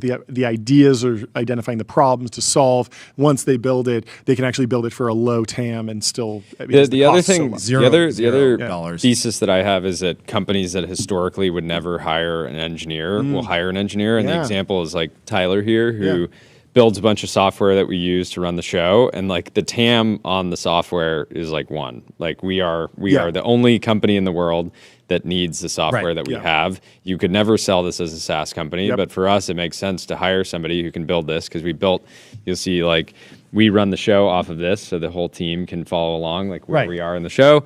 No other maybe a handful of companies in the world could like kind of get value out of this, but it's so purpose built for what we need. We also built like an ad platform that like tracks everything for our partners, and again, like never would have. There's not really a market for that, and so I think you'll see a lot of companies that are like, okay, like we're not a software company, but we can just build our own software. For in categories like we still use a lot of SaaS, right? And we get a lot of value out of it. And we're not going to like build our own version of linear, right? Or you might CRM. No, maybe, but I think it's I going to don't. be much more purpose built for very specific niches. Yeah. And then we'll still be pulling the products that exist. It's like we're only using software for completely net new problems that are low TAM. Well, or just something that didn't quite fit your mold. Like if you had Salesforce and you're like, oh, we customize the crap out of it. It's still going to be customized Salesforce. It won't be your own thing. Sure. And now you have the ability just to build your own thing. And in like a day. Yeah. Which is great. The thing that we've seen that that with the state of vibe coding today is like you can build the V1 extremely fast, but then the actual maintenance is like a real, ends up being like if it takes you 10 hours to build it, it might take you hundreds of hours over the next year. I think that problem's going to be solved very soon. I interviewed the CEO of Vercel recently. Yeah, Graham was great. And he was talking about this idea of vibe check, which is just like an agent that is deployed to check your code and actually go in and fix bugs and actually get it to scale. Yeah. And the beautiful thing about engineering is they're not subjective realities. Like they all have problems that are defined that have an answer. The bug should go away. The code should scale. So we can solve this. You know, it's not like finding the next cancer drug or something a little bit more obscure. Yeah, which is where if VCs are screwed, maybe not today, but in the future, where are you most excited to invest, and what do you think the role today, and what do you think the role of a VC actually looks like in a decade? Yeah, so I mean, I wear 2 hats. I'm a partner over at True Ventures. We're managing a little over $4 billion, so we have a lot of companies. I think VCs are they are very much needed. Managing? Yeah, exactly. So here we go. Wow. All right, I got one. There it is. $4 billion. I love it. I was wondering if I was going to get one today. Yeah, of course. This is fantastic. Thank you. It takes one big number. So one big number. So $4 billion. But the companies that need our funding more than anything else right now are hardware companies. Because they actually have to bring a product to market. Yep. They have the tooling. They have all of the prototypes. There's a lot to put. And we did Ring and Fitbit and Peloton and all these great companies, and we saw it was hundreds of millions of dollars to get these companies off the ground and to scale. Now on the software side, it's different. It's different because we can see vibe coders creating these things, getting to their first 100,000 or 500,000 users, never raising any capital, and getting revenue. And now guess what? That valuation jumped up from a $10 million pre to a 50 to a 75 or whatever it may be, or they don't raise capital at all, which is great. Have that lifestyle business. Bring in 20 million in ARR. So and we need a SF mayoral candidate that is focused on freezing seed valuations. There you go. It's like the Zoran, like rent freezing, but for the Zoran of SF. It just says like the first round you raise has to be at a 10 cap or less. on the hardware side, how are you thinking about AI wearables, AI devices? We're in this kind of like primordial explosion. Lots of big players working on stuff. Lots of existing players. I mean, Apple has a massive portfolio, but what do you think? AI wearables are insanely creepy. I think if you feel like you should punch someone in the face for having something on, you probably shouldn't invest in that company. The idea that something is always listening 24/7 just breaks down so many social contracts that we have in place today with other humans. There are some that I have seen that have not launched yet that are really trying to figure out how to navigate that space in a thoughtful way that preserves privacy, but also gives you the extended functionality of having a second set of ears for what you're doing. And I think those are yet to launch, and they're going to be really cool. Yeah, it's interesting that a lot of or at least some, or at least one, AI wearable is saying it has to be always on. You actually can't turn it off because there's no friendship that you have in life outside of yourself that is like an always on friendship, right? Like I don't have perfect information parity with my wife, and that's part of like our relationship. We catch up at the end of the day, and that's okay. Like there's nothing that says it has to be on. Like it is a very clear choice, product decision to say, and I think some of the ones coming down the pipeline will be like you can prompt, trigger it to come on and interact with it and then turn it off so that what about less of like the wearable space and more of like just traditional consumer electronics that could either kind of like add AI features on and actually see acceleration versus completely new formats? Like are you seeing pitches for like picture frames or new like the next generation ring that you wear or something that's not necessarily this wearable that's always on talking to you, but just there's a new problem that you can solve, but you need a hardware to instantiate it. Absolutely. I think that we're in the early innings of this, especially when it comes to personalized health and a bunch of other things. I was on the board of Aura for several years, and I was incredible business too. Yeah, it's been wild, the numbers. Fantastic. Yeah, I've been insanely thrilled at the growth that company's seen, and I remember that was such a good example of a business that was like, from my view, was like focused on biohackers, which is like a small Reddit audience type thing. It was like I was around in college, looking up like what obscure things can I take that aren't illegal that will make me Oura ring, crush it on this test? Yeah. And yeah, there was a period where they were just working with like small health podcasts. This is what I did there. Yeah. So basically, my job with Harpreet, the CEO at the time, was to go in and he said, "Go find me all the different biohackers." So Peter Tia was on there, like all Greenfield. the big, Ben Greenfield, Dave Tim Asprey, Ferriss, like Dave, crew. like all of them. We would go and figure out, can they invest? Do they want to be advisors? Can we get them a ring? Sure. And this was making that jump from Gen 1 to Gen 2 hardware, made it a lot smaller. Sure. And then we worked with Matt Walker from the Berkeley Sleep Lab to get his algorithms on there to really have the best cool. in class sleep algorithms. Yeah. And that was a huge game changer. But a lot of AI functionality will be coming to these devices to better understand things like blood pressure and a whole slew of other things that will eventually be able to plug in, including your genetic polymorphisms that come in from your genome, to really understand who you are as a unique individual versus just a blanket for everyone. Yep. Rank these 3 buckets that we've been talking to. We talked to early stage founders who are greenfield project and they have AI tools and they can build a company that's AI native versus growth stage companies. Maybe they're at $1 billion unicorn already. They're still in founder mode. Might be a little tired, but AI is re-energizing them and they're able to layer on AI. They're not like, what is this AI thing? Right. They're aware. They used ChatGPT the day it came out. And then there are the public companies, maybe they have a professional CEO and they have to go through a real business model transition. How do you see each bucket faring? Where are you most excited? It really comes down to the leadership at the senior level. Like if your C-suite has a lightweight, I like ChatGPT vibe, you're not deep enough, right? And so what happened with all these tech companies where they are really reducing staff to come in and say, okay, this next generation is less heads, more specialized, and the more of the orchestrator of the AI versus just these massive payrolls, and we can do more with less. And I'm even seeing that with startups now where the products that they're building and shipping, I met with a startup the other day where they judge themselves based on what they call tokens in flight. So they set their AI in like YOLO mode, and then they go to lunch and they're like, how many tokens can we put into flight while we're sitting, where we're having lunch? And then we come back and look at the results. Okay, yeah, they just fire off all the agents. This is the new metric for how they judge productivity. It's like how many of these they can fire up, how many chat windows can they fire up at a time to go code on their behalf. We do that. We've done over 1,000 interviews this year. Obviously, some were more prep than others. We've definitely been like, all right, I got 15 minutes. Let me fire up a deep research while I get dressed. Yeah.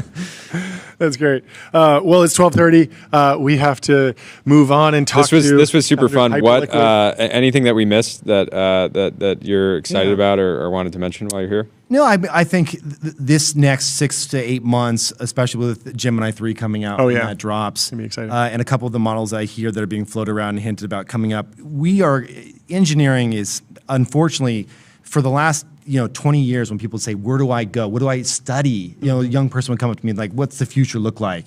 I always say to them, CS, like computer science. No doubt in my mind. That's not the case anymore. You don't think so? No, it's just not.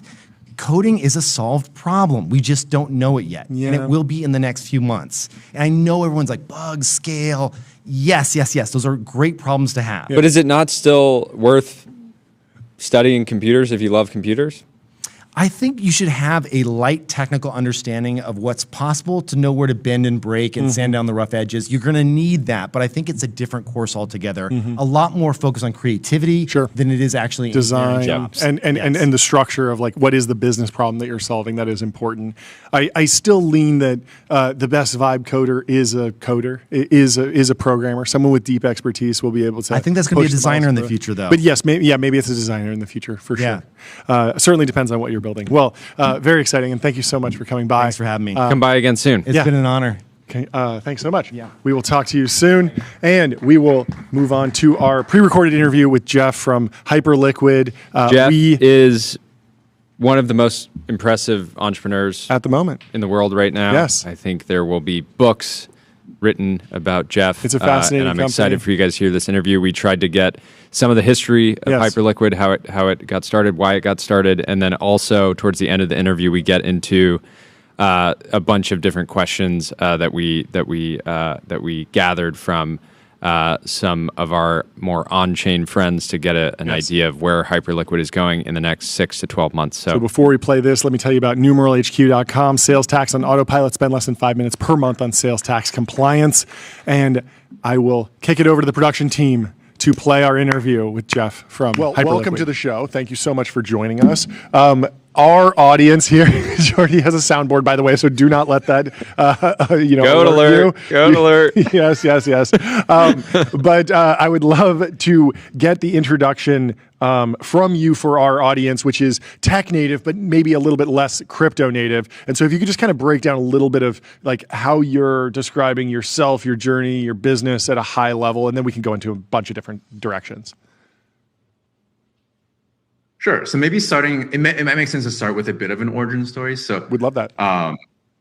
So I guess mid 2022, we were a small team doing trading in crypto, and we were looking at DeFi and CeFi, and had already kind of a sense that we wanted to build something in DeFi because of the very nascent nature of the product at that time. Basically, all the products were kind of bad, and we were traders, and we felt like we could make it better. And the sort of impetus for going all in and building Hyperliquid was when FTX collapsed. It felt like suddenly the previously very academic concerns in crypto around decentralization and self-custody, it felt like people wrote about it but didn't really care, and all of a sudden it was very viscerally important.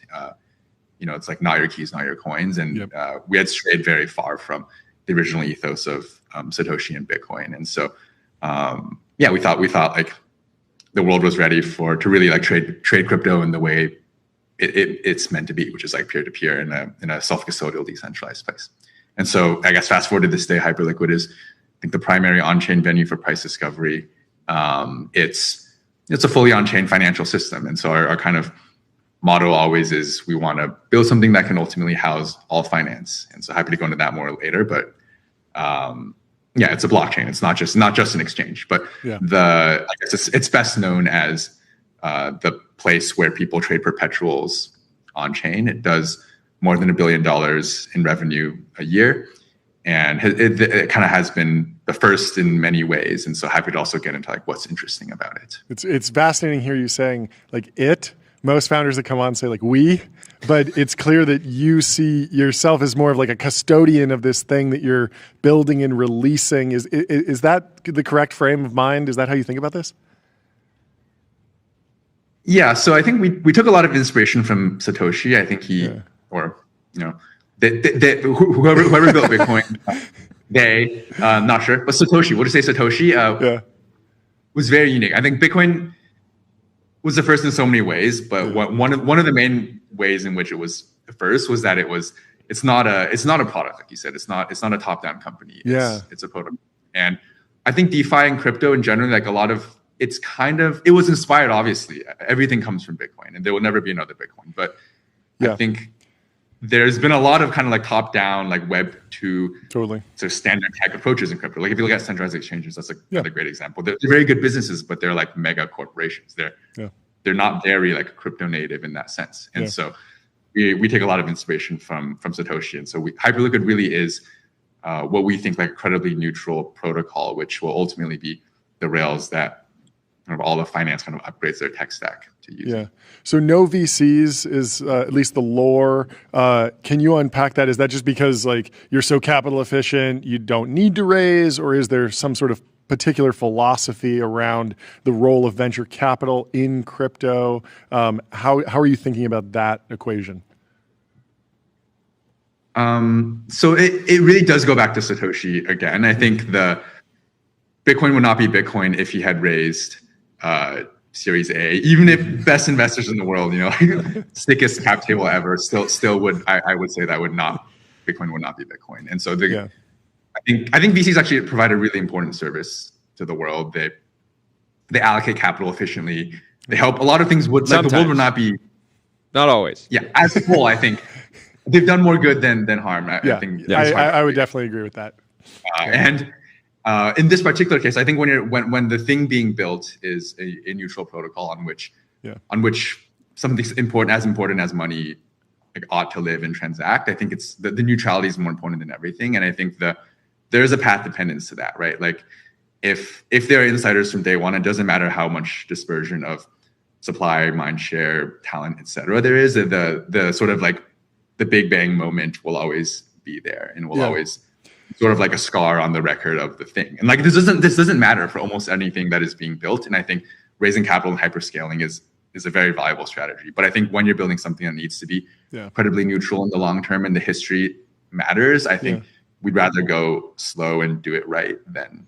But wait, so I want to stay on this. Like you can't keep VCs from just building a position in a public token, right? And so is it more about like the vibe around like insiders? Because what if like a big tier one firm was just like, we want a 20% stake and we're going to buy the token on the free market and build a position, and it's going to feel and perform just like any other asset in our portfolio.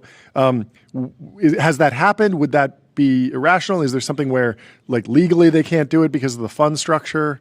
Like, be very expensive. Yeah, but I mean, VCs don't shy away from expensive deals. Like we see it all the time. Yeah, but you can make that argument for Bitcoin as well, right? Like they're very big holders of Bitcoin, and I think a lot of VCs were very early. Maybe not a lot, but I know several VCs were very early to Bitcoin and own a lot of it. So I don't think it's not about who owns it. It's about the genesis and the origin. It's more of a principle. Yeah, it's like if you can't on the one hand preach that this is going to be a platform that is neutral, that like anyone can come and build on, and on the other hand say like, oh, but like these people had a chance to build on it first. Yep. It's not perfect. There will never be another Bitcoin. Like sure. There is a practical matter to it, which is that, like anything after Bitcoin needs to launch in a like very competitive market. There needs to be innovation, and something needs to fund that, et cetera. But to the extent that we can approximate the ideals of Satoshi, I think it's still worth striving for. No. How much did you know exactly what you wanted to build and then just execute it against that plan versus iterate to get where you are today? I would say very little. So the story there is we just wanted to come and do something that we could do well. And even doing one thing well is very, very hard. So we were laser focused at first. We just kind of looked around and thought, like, we weren't afraid to dream big, but we were kind of practical about it. We just thought like, okay, like what's one really, really big thing in crypto that we think could benefit from a fully permissionless platform? And perps trading was the obvious one. I think it was probably doing more than 50% of the revenue in all of crypto back then, sort of back of the envelope calculations. Mm-hmm. And so we tackled that initially. And I think we one big thing is like we weren't willing to compromise even at the very beginning on how the thing ought to work. So you learned the things not to do from FTX. You were inspired by Satoshi. Was there any company off chain that was particularly inspiring? Yeah, a bunch. I mean, I think every big tech company, I think is like a very inspirational to me. I grew up in the Bay Area, so it's hard to not kind of be sort of motivated by that. I think Amazon was a really big one. That what inspired me was that they basically like they're very first principles and like driven, but also very practical. And I think when sort of I assume it was Bezos, but maybe someone else in the org realized that they had built so much of the internet stack that it would be a shame if that just went to this like retail business. Like why not sort of abstract it a bit and create the right APIs so that anyone can leverage this like amazing infrastructure they've built. And that kind of being the birth of AWS and cloud computing, I think that's like such an amazing story. And that's inspired. I think like that's kind of like how we think of Hyperliquid, was that like it started as, a blockchain optimized just to be able to do on-chain perps trading because no other infrastructure could do that. Yeah. And sort of realizing at some point that a lot of other things in finance, ultimately all of finance, we think can benefit from this high-performance decentralized ledger. And so I think like liquidity infrastructure, like for liquidity, is one way to think about like what do you think about Bezos's background at D.E. Shaw? He was a trader. that probably informs a little bit of the shape of Amazon, I imagine, versus say Google, where they come out of research PhDs. What were you working on beforehand? Do you feel like you brought a trader mindset into the entrepreneurial journey that you went on? Yeah, not just the product layer. Yeah. Yeah, I think so. I think trading, well, I don't really know what kind of trading Bezos was doing, but at least with more like automated trading, I think there's a lot of, it feels a bit like doing physics kind of. It's like you do a lot of approximations. You can't get anything exactly right because markets are basically there's a lot of randomness, right? There's more noise than there is signal, and that's kind of what makes it beautiful. It's like trying to sift through the noise, and it's very different from like supervised learning setups in AI, where you kind of have like roughly infinite data, and it's very high quality. So I do think the real world is like building Hyperliquid has felt kind of like that, in the sense that you often it feels like we're actually like not very data driven at all. It's basically all intuition. It's just like we just think really hard about how the world should be, and we just try to do the best thing there. We'll obviously like adapt to data. Like if something happens and it's like obviously bad, like we aren't like delusional, and we'll like incorporate it readily, but we won't like go out of our way to try to create data where it doesn't make sense to, if that makes sense. So like A/B testing is like something that we just kind of like never do. Oh yeah, that's funny. You've mentioned it a few times, but can we just get like a firm backstory definition on perps for our audience? What are they? Why are they so exciting? Yeah. Let's see. So for someone who really has no finance, like you want like a sort of very, very like from zero explanation? Yeah, that'd be great. Okay, so if you think about what is traded today by people, that are kind of like, you can trade the like thing itself, which is like an Amazon stock, right? Yeah. If you want some sort of like leverage, which is to say like make more bang for your buck, then the two ways people go about doing it is, one, they trade futures, which are, these are traded mostly on indices, so like the S&P 500. Yep. And these things basically say like two people put up cash and they just agree to pay kind of like, they kind of like a long and a short kind of create a contract. And then if S&P moves by $1, then the long side say makes $20 and the short side loses $20. That's a future. And then they're often also settled in some like underlying thing. So it's like we're trading on what the price of S&P is 3 months from now, or like 3 months from now, like you'll deliver one cow. Yeah. I think of it as like the CBOT. Like if I'm trading corn futures and I let the contract run out, like at some point I have to actually take delivery of all the corn. But most of the Wall Street traders have figured out like to never do that. But you hear about these weird scenarios where it's like, oh, the price of oil was negative, so someone bought it for negative money and then like wound up having to get all this oil and stuff. But obviously in a purely financial context, that's not the outcome. But has this just unlocked higher frequency trading, more leverage, a different shape of trader, something more quantitative, something more algorithmic driven? Like who are the customers, or who are the traders, and why are they excited about the product? Yeah, so they're excited because so basically like futures, like you said, like futures kind of sucked because of all these like random things. They kind of settle. Sometimes you don't want to get delivery. They're like all these weird things. You have to like keep rolling your position if you want it open. So like if you look at Robinhood, for example, like that's actually much more popular with retail users than futures are. And they primarily trade options on Robinhood when leverage is concerned. And options are super cool because it's kind of like a lottery ticket. You can, like as retail, you can buy a lottery ticket and feel really good about it. Your downside's limited. But the trade-off there is like it's actually really hard to price an option, especially if you're retail, and especially if you're using like an app that doesn't give you the information that you need. Yeah. And so you're kind of getting fleeced because there's like very complicated structures. It sounds simple. It's like a strike price expiry, but in practice, it's very hard to price. And so perps are basically like marrying these two assets into one thing. So you want to trade something. You want to trade something that's just like the price of the underlying.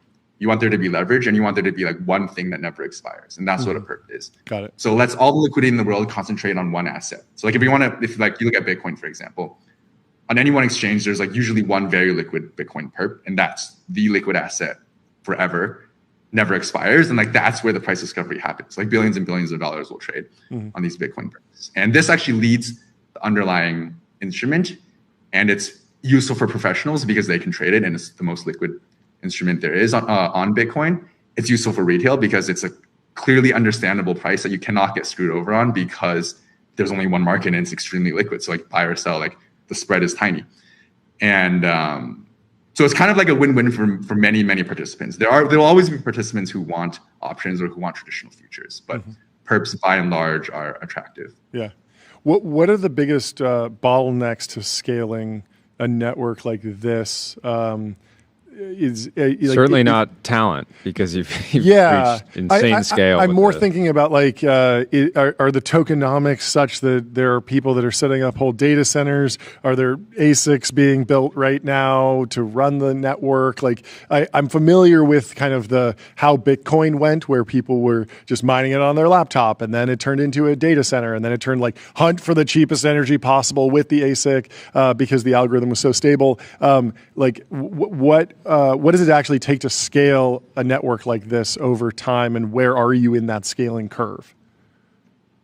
Yeah, so Bitcoin's a bit unique in that I think it's the only major network left that does proof of work. Yeah. So ASIC stuff you're mentioning, like all the crazy things like volcanoes, mining Bitcoins and stuff, like that's all really just participating in the consensus mechanism. Yeah. All the other high performance blockchains today that I know of at least are powered by proof of stake, which is a much more energy efficient way to do things. And it's economic security, not like computational security. So on Hyperliquid, there's not much innovation being done on how the network stays secure. It's like it's a relatively solved problem economically, which is that basically people put up the native token. Like it's very important for the network to have its own token, which on Hyperliquid is called Hype. And people put it up and they basically say, I'm like vouching for usually it's kind of like delegated. It's kind of like, you vote for your congressman kind of thing. So it's like you delegate it to a validator. And the validator says, anything I do, the stake that is staked to me is at risk. And you can do some math, and then basically the economics work out such that if like most of the stake in the network is honest, then it's fine. And if you want to acquire enough stake to do something bad on the network, where bad here is like the canonical bad thing you can do is like spend the same dollar twice. It's called like double spending, which is basically like forking the truth state of the network. You need to acquire a lot of stake to do that. So it's economically infeasible. So it's the security is in the economics, not in like, creating crazy ASICs and like that makes sense. Energy. How important is brand to Hyperliquid success? Because I think you have. I don't know that you haven't necessarily focused on brand in the traditional sense of like hiring advertising agencies and putting together strategy decks and things like that I'm sure many of your competitors do. There's no arena yet. But you have one of the most powerful brands in the world, which is like when you think of the value of anyone on earth being able to just type Hyperliquid and hit post and get this like massive influx of excitement and attention. It's truly remarkable. But I'm curious, like how much that's contributed to your success versus scale and some of these other product decisions. Yeah, I think the brand. We're very fortunate that the community is so. I don't know, many adjectives, like so strong, so like tight knit, so combative at times, but like. Just like I think it's very inspiring for us because we as a team are pretty introverted. We're super small. We're only 11 people, and we have no one working on marketing. And I think even if we did, we would suck at it. So it's always been the product is the marketing. Yeah, it's not just the product. It's the product in the community, I would say, in the ecosystem. And so it kind of there are like many pockets, right? There are people who are just like on Twitter, like you said, kind of like shit posting, and I think that's like super cool, and I love it. And there are also people just like building on the platform. I think that's another form of like viral marketing, right? Like they build products on top of the protocol that synergize with what it is, or like offer something new, or like extend it in some ways. And those sort of like pillars of finance on Hyperliquid are by and large built by community members. And we hope that that trend continues. That like anything that can be built by the community are built by the community. And I think that just like, that kind of decentralized marketing, sort of embodying decentralization, not just at the technical layer, but also at the social layer, I think is really important to us. And I think that's kind of the brand that Hyperliquid has. It's like, framed negatively, you could say that it's kind of standoffish and maybe we're too focused on tech and not focused on marketing. But in this case, I think what comes out of it is like something much stronger, which is that people feel ownership in the network in a way that's not possible with a Web2 company. Yeah, is that part of why the companies that want to eat your lunch are some of the most well capitalized, large businesses in finance, and yet it seems like they're struggling to really compete. Is the army of people that just want Hyperliquid to win, like, just how do you think about that kind of advantage, and what are some of the other reasons why your guys' like kind of counter positioning makes it difficult to compete? Well, we honestly don't think that much about competition day to day. I think there's just like too much to build, and I think you're right. Yeah, a lot of people want to do what Hyperliquid does, or like take market share, if you will. And we don't really think about what. You're like, I don't think about you at all. No. There's just too much. There really is just like too much to build. Like I think if Hyperliquid succeeds, in the good case, it's something that doesn't exist yet in the world. And I think it's hard. It's easy to get bogged down by people trying to kind of chip away at something that Hyperliquid has already built or whatever. And I think that's like it's a bit stressful sometimes, but also it kind of detracts from the big picture, which is like we're still so far away from where we need to be. Yeah. How big can Hyperliquid get? Like, what's your ambition? I think of it as, in the good case, basically finance as a whole, which when I say finance, I mean like the coordination of human behavior. That's massive. It's not like an. You're basically saying, like, if I don't assume 100% of the global TAM of finance, I will have failed. That's amazing. Well, no, I mean, you asked how big it could get. Yeah. No, I'm just playing. I like it. It's true. Yeah. But I don't think it's like it's coming in and kind of like displacing finance. It's really like in my mind is sort of like the internet did to find sort of like electronic trading happened in early 2000s. It's been like more than 20 years. It's about time the tech stack gets updated, and I think DeFi is kind of is that tech stack. Okay, I have a lightning round for you. Asked a bunch of crypto native friends what they wanted to ask you, so I'll go through a bunch of them, and hopefully you can answer quickly, since some of them are pretty specific. When do you expect to see the first centralized exchange shut down their perp decks and simply run a front end on top of Hype through HIP3? When will they capitulate? 1 year. Okay. We'll track it.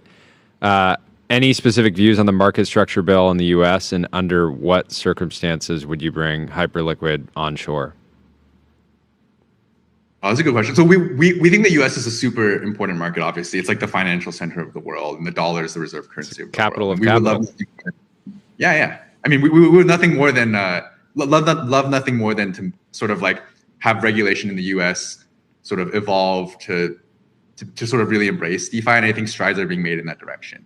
I can't comment on the bill specifically just because I feel like I'm a little ignorant on it. I feel like it's changing a lot, and honestly, like I think they're really smart people working on it, and the things I've heard, such as like carve outs for decentralized front ends and things like that, I think are like really cool. Yeah. Why do some centralized exchanges say that Hype doesn't want to get listed? Do they say that? I don't know. I don't know. I don't think of it. We don't have a want here. I think it's like we're building. I think several exchanges have listed Hype, and I think it's cool. And then other ones, for other exchanges, it doesn't align with their priorities, and I think that's also cool. Yeah, we're very like we just like don't really talk to these institutions. Any plans to enable multi-asset margin natively? I think it will happen, and I don't exactly know the path to where that happens. So it could be built. like natively is a bit like not well defined here, but I think it will happen. I think, if it's going to house all of finance, surely you should be able to use different types of collateral to trade. Makes sense. When perps on commodities and U.S. equities? There are already some perps on. So there are gold perps, tokenized gold, and I think the answer to when is probably in the next year, because HIP-3, I think, is unlocking a lot of this. So basically it lets anyone kind of come and deploy their own. What do you think is most misunderstood about Hyperliquid today? Oh man, there's so many things. Most misunderstood. One thing I would say is that it is a network. I think people think it's like a perps exchange. Some people think it's like a centralized thing. It's really not. It's a blockchain. The validator set's permissionless. There are currently 24 validators. Anyone can spin one up. It's like top 24 by stake. The validator set, every validator executes every transaction, including all the orders. So like this kind of like base layer of like just like what it is, I think is kind of lost because people are they're focused on the product basically, which maybe is good. Maybe it's nice that the tech is abstracted from users. Do you miss the Bay?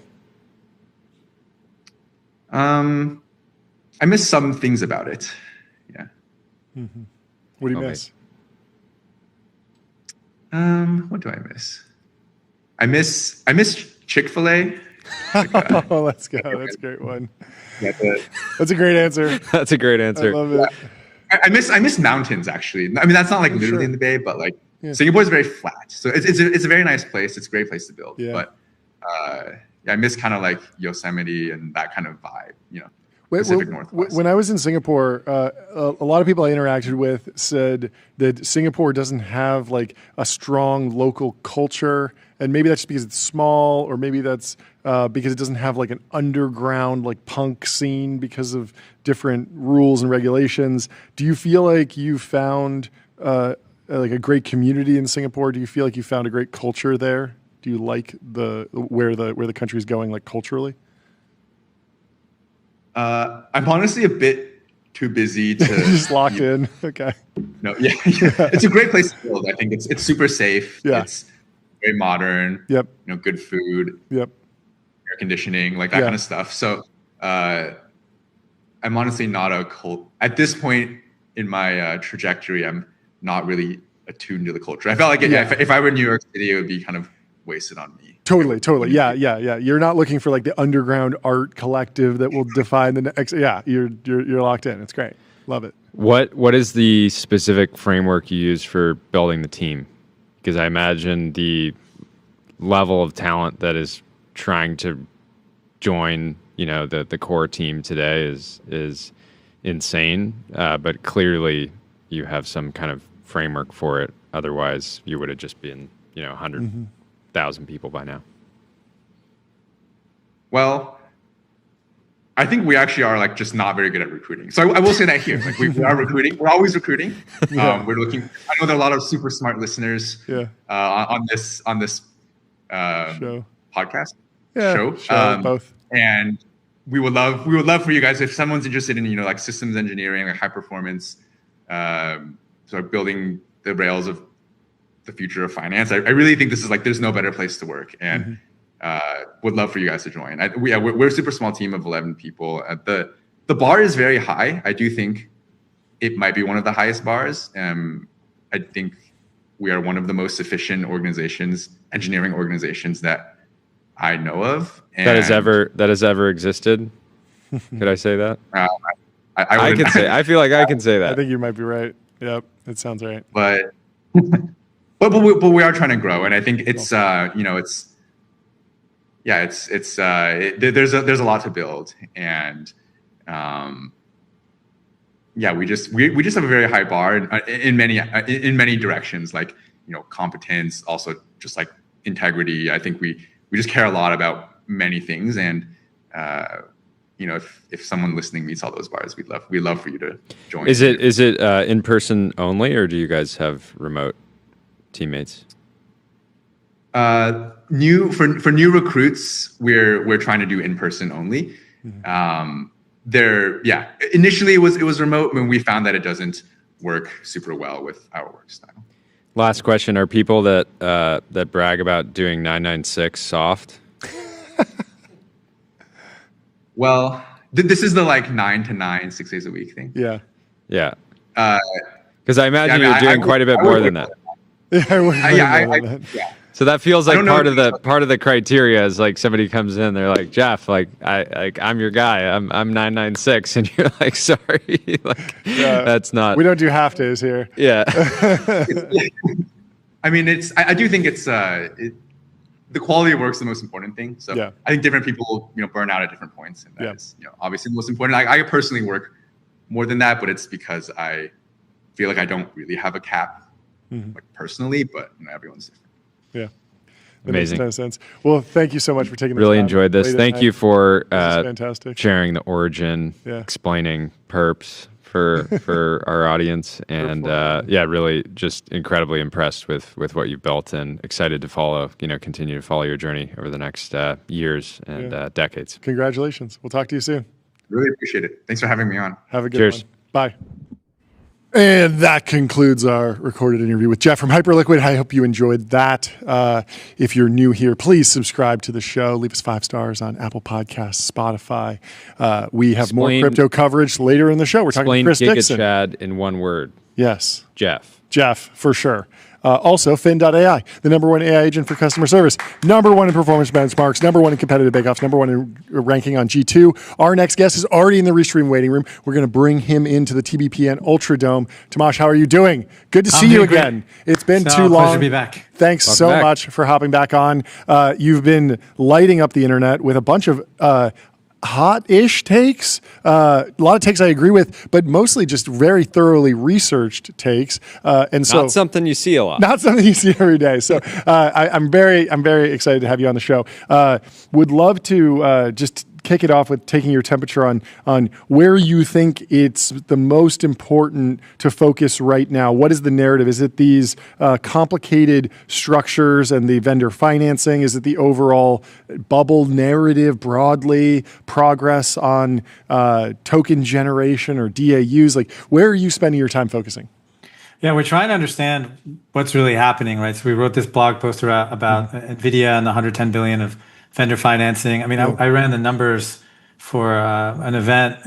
The data center build out is now greater than 1% of US GDP. And we had made this prediction in 23 that AI would contribute more than 1% or contribute at least 1% to GDP. And I was stunned that we're basically already there. And so we had this question of how similar, investors will ask us, how similar is the current environment to say 2000 when you had pretty large network infrastructure build outs? And I was kind of in high school during the time, but I remember these companies like Lucent and Nortel and them going to the moon and then collapsing. And so we ran this analysis, and so we're paying attention to a lot of different things. We're paying attention, like on the bull side, we're paying attention to token generation, right? Google has released now 3 data points, and we can start to track it. The growth rate there is slowing. Is the growth rate slowing because user demand is slowing? I don't think that's the case, but maybe there's pretty significant improvements in overall efficiency. The other thing that we're paying a lot of attention to is just understanding the debt structures, the use of SPVs on and off balance sheet vendor financing. And then the last is the depreciation schedule. So a lot of these data center companies have extended the depreciation schedules, almost doubling it. Amazon went from 3 years to 6 years and then backed off to 5 earlier in 2025. And that's important because it's the collateral that's underwriting these loans. Yeah. Let's start with the vendor financing thing. Yeah. It is notable that everyone was so hopeful that AI would increase GDP growth. And it did. And it did, but it came at the cost of hundreds of billions of CapEx. We'll take it. I want to start with with the vendor financing, because that's ringing a lot of alarm bells. A lot of people are going to Lucent story. I took it in a different direction, and I was wondering if you're familiar with the ASML customer co-investment program, because in 2012, TSMC, Intel, and Samsung, they pitched in $6.8 billion across R&D funding and equity purchases in order to help ASML pull forward EUV lithography and 450 millimeter wafer technology. And it was this like odd round trip, but it worked out. And so when somebody throws me like the vendor financing is immediately red flag, I always want to say like, well, it doesn't always end in disaster. And so how much nuance should we be placing on the vendor financing stuff? How much do we need to be digging in to actually understand what's at risk here? So vendor financing itself is really common, right? You pointed to this ASML example. It's a wonderful thing within the ecosystem. And the vendor financing fails when you have a closed system and they're all borrowing and lending from each other and there's no net new GDP coming into the system. Yep. Right. And then it just goes around and around. Everybody takes their tax and GDP goes to zero, which is kind of what happened. And that's not the case, right? You look at the revenue growth of OpenAI, you look at the enterprise spending that's happening. There's GDP that's coming from labor spend. There's GDP that's coming from BPO operations that have been executed in foreign countries that are now basically being re-onshored. And so I think it would be too simplistic just to say vendor financing, I'm calling the top. Yeah. That's not the case at all. It's just the expectations around $500 billion a year in CapEx and the return on invested capital and the depreciation schedule. I think the thing that the bigger question is, how would the bondholders make out on all this, right? Where does the risk actually live? Because I feel like there's this world where you have OpenAI is kind of rolling a 20-sided dice, and as long as they don't come up with a 1, they're going to be fine, while everyone else is flipping a coin. And it's 50-50 whether they make it out okay. And everyone's playing the same risk game, but the risk is just way higher for some of the folks who are further out in the debt curve, in the capital stack, more risk on, more debt laden. And a lot of the narrative is like OpenAI is taking on all this debt. It doesn't actually feel like they're taking on that much debt. It feels like their partners might be. Yeah, that's exactly right. So I don't think OpenAI is really taking a lot of balance sheet risk. Yeah, I think it's the lenders who are taking the balance sheet risk on. And so why is there some reason to be concerned? Google ran an analysis on their GPUs and their data centers. They found failure rates at 50 to 70% utilization were significantly higher after 3 years, which is half of the amortization or depreciation schedule. Then you have next generation chip architectures. SGI just announced yesterday Cornell research that showed 90% improvement relative to GPUs with the new chip architecture, and then a second generation that's promising 100x performance improvement from there. And so fundamentally underpinning all this is how fast are tokens growing, which is an inflationary force in the ecosystem. And then the deflationary force are algorithmic improvements and chip improvements. And so what is the net, what is the vector that comes out of that? What is the slope? We don't know the answer, but it seems like both are growing very, very fast. And so it's hard to predict. Do you think there's like much more confidence from on the inside, or do you think that internally some of the deal makers are actually viewing, hey, this is a leap of faith, but we're all taking a leap of faith? Or do you think that when they hear us yapping about them on a podcast, they think these guys don't know the data, they don't know how solid of a bet this is? I bet if you're in the inside of one of these companies, I mean, Google and Microsoft both said in separate earnings announcements this year that they were hardware constrained. And you just watch the consumer adoption. I think OpenAI will reach like 1 billion in MAU here faster than anything. And so I think if you're on the inside, there's very little reason to worry because you see the ultimate demand. We were, the first wave of all this AI was just better search, compressing all of human knowledge into an LLM. And now we're at this tool calling or agentic phase where it'll actually start to do work for us. And it works pretty well some of the time. But if we can improve that meaningfully, then the demand for tokens will go through the roof. I have another question. Go for it. I'm trying to understand how people feel about the ramp of agentic commerce.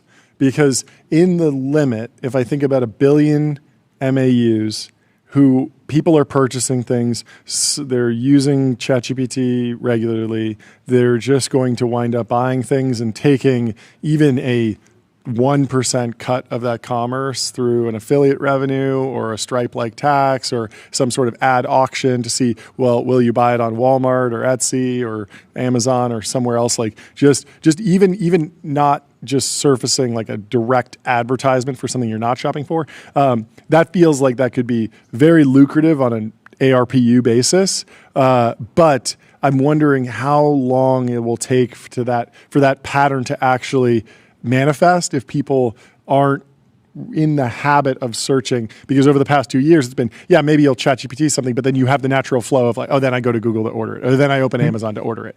So how do you think about that ramp? Well, super exciting time. You've had the ad market historically dominated over the last 15 years by Google and Meta, right? 250 billion on search, about 265 billion on social. And so it's been really hard, candidly, to invest in the advertising ecosystem, but now it's wide open. I think the agentic commerce will have pretty significant tailwinds here because you are in the flow, you are researching. I mean, I don't know about you guys, but like the number of websites that I visit compared to say 5 years ago has fallen off a cliff. Sure. Because instead of going through all the forums to figure out what is the best bike carrier for the family, I just ask and then great, send me the Amazon link and I'll buy it. Yep. So maybe there's an ads model here. You know, we had kind of contemplated whether OpenAI or others would run a keyword auction to inject ads into the context window. So that's the additional information in addition to the search query. Sure. One of the crazy theories that I've been wondering about is I was chatting with a friend who suggested, well, what if OpenAI takes a 30% cut? Not a 1% cut, but what if it looks like the Apple App Store? If you ask a retail brand what percentage of Meta, how much of your revenue does Meta take? It's probably like 30%. Yeah. Yeah. Yeah, it's crazy. And if the performance is better, then merchants and retailers will pay it. Yeah. How do you think about direct agentic commerce, affiliate? Like I'm searching for the best bike rack. It gives me a bunch of options. And then at the last second, it runs an auction to see what provider will actually send that to me, and they take a cut there, versus I'm searching for history of the Roman Empire, but it knows that I'm interested in shopping for a bike. And so in the middle of that feed, while I'm reading a deep research report about Rome, it says, hey, do you want to check out what that bike you were looking at earlier? Because the Instagram flow, yes, there are people that search for camping gear and they scroll and there might be an ad that matches up. But a lot of times you're just looking at family photos from friends and it says, oh, here's the thing that we know you want and you might buy it. Right. So those are two different kinds of ads, right? So you have ads, let's say, within the search, and then the finding an article or targeting an ad to you about a bike rack when you're reading about the Roman Empire is called retargeting. Yeah. And it's typically done from search, hugely successful advertising program. I think both exist. Yeah. And it depends on how considered the purchase is. So everybody has a different level of willingness to spend before they say consult their spouse or take some time to think about it. And so you have these impulse buys, and then you have, I think retargeting works very, very well for considered transactions. So like a car, if you're really interested in the next electric car coming from Rivian, well, the ad at that point is actually pretty useful for you. And one of the things that I learned in the advertising business was 7 impressions was kind of the key to building a brand. So there is value in both the brand building component, the retargeting component, as well as the immediate transaction part of an ad unit. Do you have an idea of, I mean, if we're just to play out sort of like a median case for like a bubble popping, you might map OpenAI to Google, you might map Anthropic to Amazon, companies that made it through the dot-com bubble. Maybe there's some overbuilding that happens and you get a Lucent and you get some big companies left in the wreckage. But what is advice to, if you're talking to a dot-com entrepreneur who raised $50 million, doesn't quite have product market fit, it's 1999, you now know that the bubble's about to pop. What advice are you giving a founder that, hey, it's raining right now, everything's really great, but it might not be that way forever? How are you setting up your business for durability in potentially a rocky time? Great question. First, it's to bolster the balance sheet. And I know this goes a bit against the grain of don't raise too much capital, but I think what we learned in 21 is the companies that had pretty significant balance sheets were the ones that were able to reinvent themselves and weather the storm, either by acquisition or new product. And so I think the cost of capital is incredibly low. So you should be shopping for capital if you can.